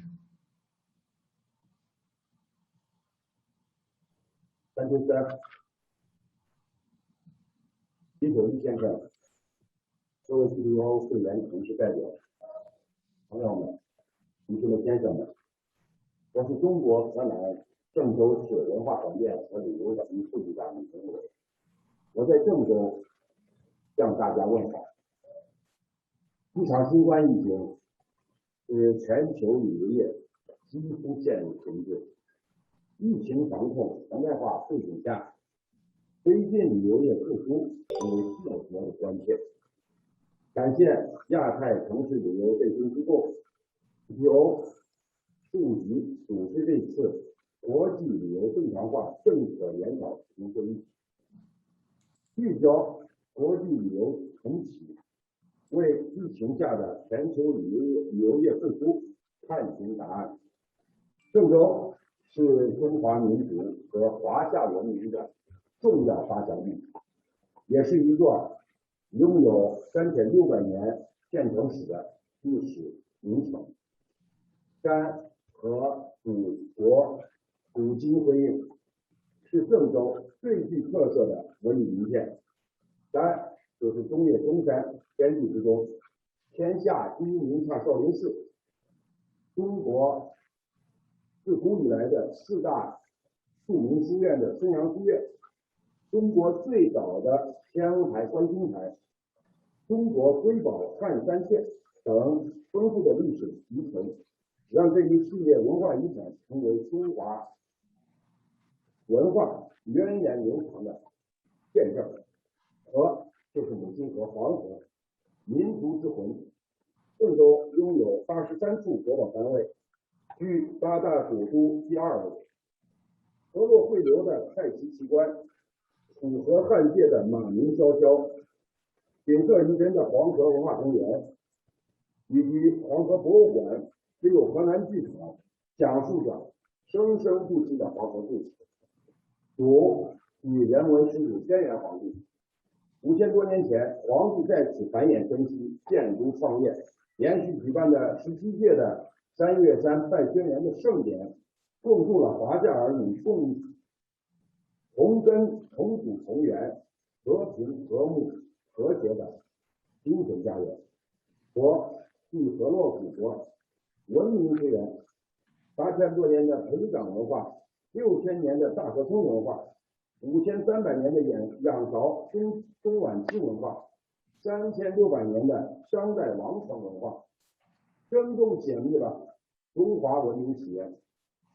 最后，我建议疫情之后，亚太城市旅游振兴机构能够加强亚太区域城市之间的往来，组织会员城市轮流开展文化旅游交流活动。真诚希望各旅游城市能够互送客源，互享市场，互利共赢，携手共创亚太旅游城市美好的明天。Welcome to China. Welcome to Henan. Welcome to Shenzhou. Welcome to Shaolin. Thank you. Thank you very much. Okay. So we agree with you that when this pandemic is over, or when we are already on track to the normalization of international tourism, the TPO will surely engage the member cities and provinces in many cultural and tourism exchanges through exhibition, travel events, and joint promotion.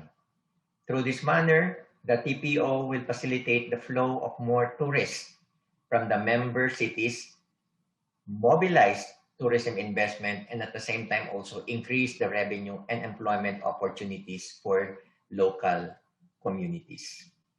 In the meantime that we are in the midst of the pandemic, we urge the TPO members to be vigilant in securing the process and using the information. It is important for the information to be validated and updated, to encourage the TPO members also to share their data to the TPO Secretariat, as what was mentioned earlier, more in terms of what are you doing in your destination and what's happening in your destination, so that the same can also be shared to the rest of the TPO members and to the international community. We also urge the TPO members to address certain bottlenecks to the reopening of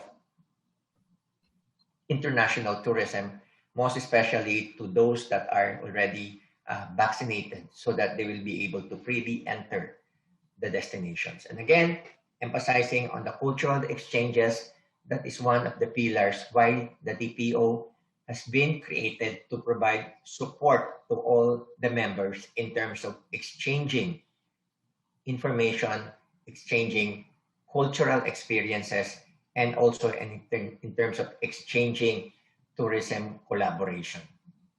So thank you very much for the delegate from Zhengzhou in China for your suggestion. So on behalf of the TPO, I would like to sincerely acknowledge and express my gratitude to all the TPO members for their substantive contributions and the very aggressive participation in the question and answer, and at the same time also in providing suggestions which the TPO will be using to come up with a more detailed action plan in terms of supporting its member. The TPO Secretariat have taken note of all the questions and the responses provided by our speakers. At the same time, the TPO also took note of the suggestions of the members. Basically, on the suggestions, we find them all to be worthwhile, to be very relevant in our present needs. And this particular suggestion can be summarized into 3 very important aspects. One is the need for and the sharing of information is vital, not only for the tourists to learn about what are the regulations and the restrictions in the destination, but also for the destinations to be able to understand what are happening in other destinations that they should try to avoid or they should try to learn from. This will also be useful for businesses, for them to be able to catch up with whatever development that needs to be undertaken so that when they reopen, they are ready to receive a new set of travelers. And at the same time, for government as well, for them to be able to make good decisions. The second aspect is in terms of cooperation. Cooperation is key to help each destination in the Asia Pacific to reopen their tourism industry and bring back trust and confidence on international travel.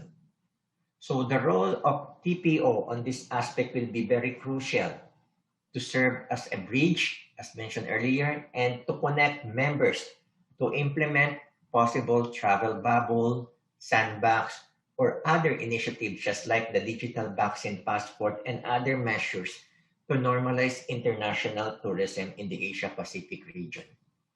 And the last is to have a continuing education through webinar, forum, and other engagement will be highly significant at this time where every destination is trying to seek for knowledge, trying to seek for information and advice on the best way to move forward to resume international travel.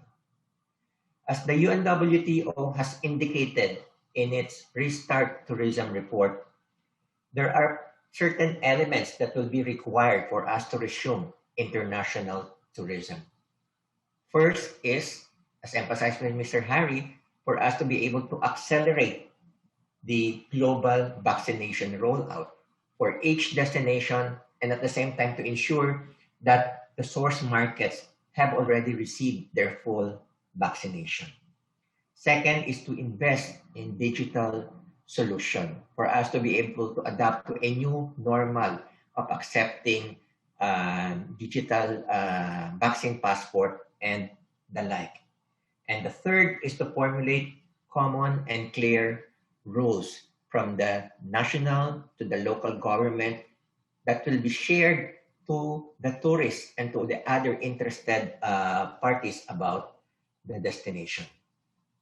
The suggestion that we have heard today resonate very much with the UNWTO and other international organizations' call to action. And it is imperative that we must plan and prepare today so that when we normalize international travel, we are all prepared to receive more visitors so that we can harvest the fruits of our initiatives by early part of next year, as mentioned by, or this year perhaps, or by early part of next year. And there is nothing that can prevent us from working together, cooperating through the TPO to hasten the process of recovery and move steadfastly to recover our tourism industry. And the TPO will continue to be very supportive of its members, their initiative to promote their destination and to engage them in bilateral and multilateral or regional cooperation. So as we approach the culmination of our webinar today, let me now call once again Dr. Kim for his closing and concluding remarks. Finish time was put up for almost half an hour. Thank you for your patience. Thank you firstly to our two prominent presenters, Mr. Harry Huang and Mr. Ronaldo Canizal, who also did an excellent job as the moderator of today's webinar, for your great contribution to the successful implementation of this webinar with in-depth insight and highly efficient performances, including very kind and relevant answers to questions.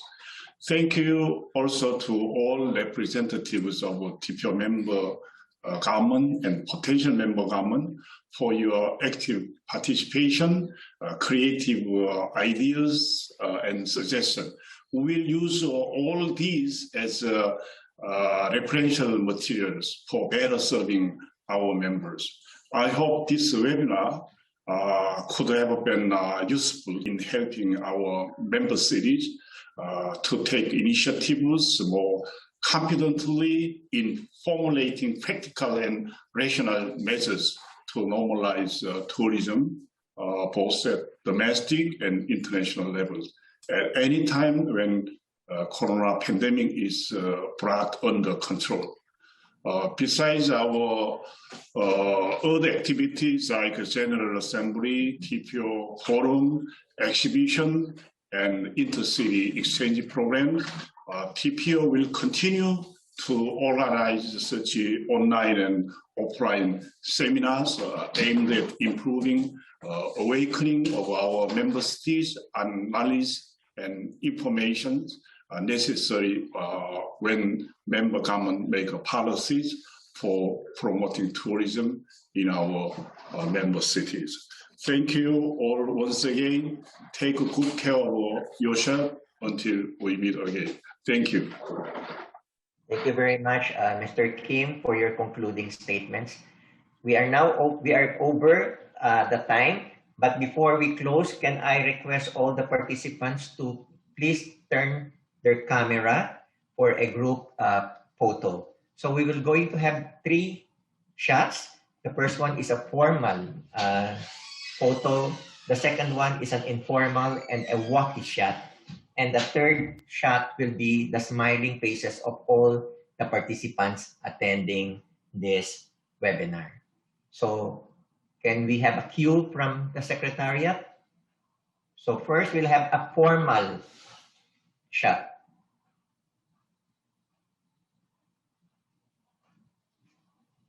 Okay, so can we have a walkie shot or whatever gestures you would want to do?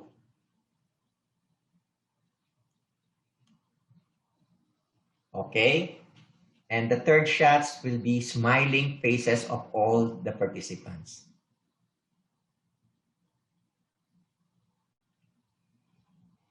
So on behalf of the TPO Secretariat, we'd like to thank everyone for joining this second webinar, and we look forward to seeing you again in the other webinar and forum that will be organized by the TPO.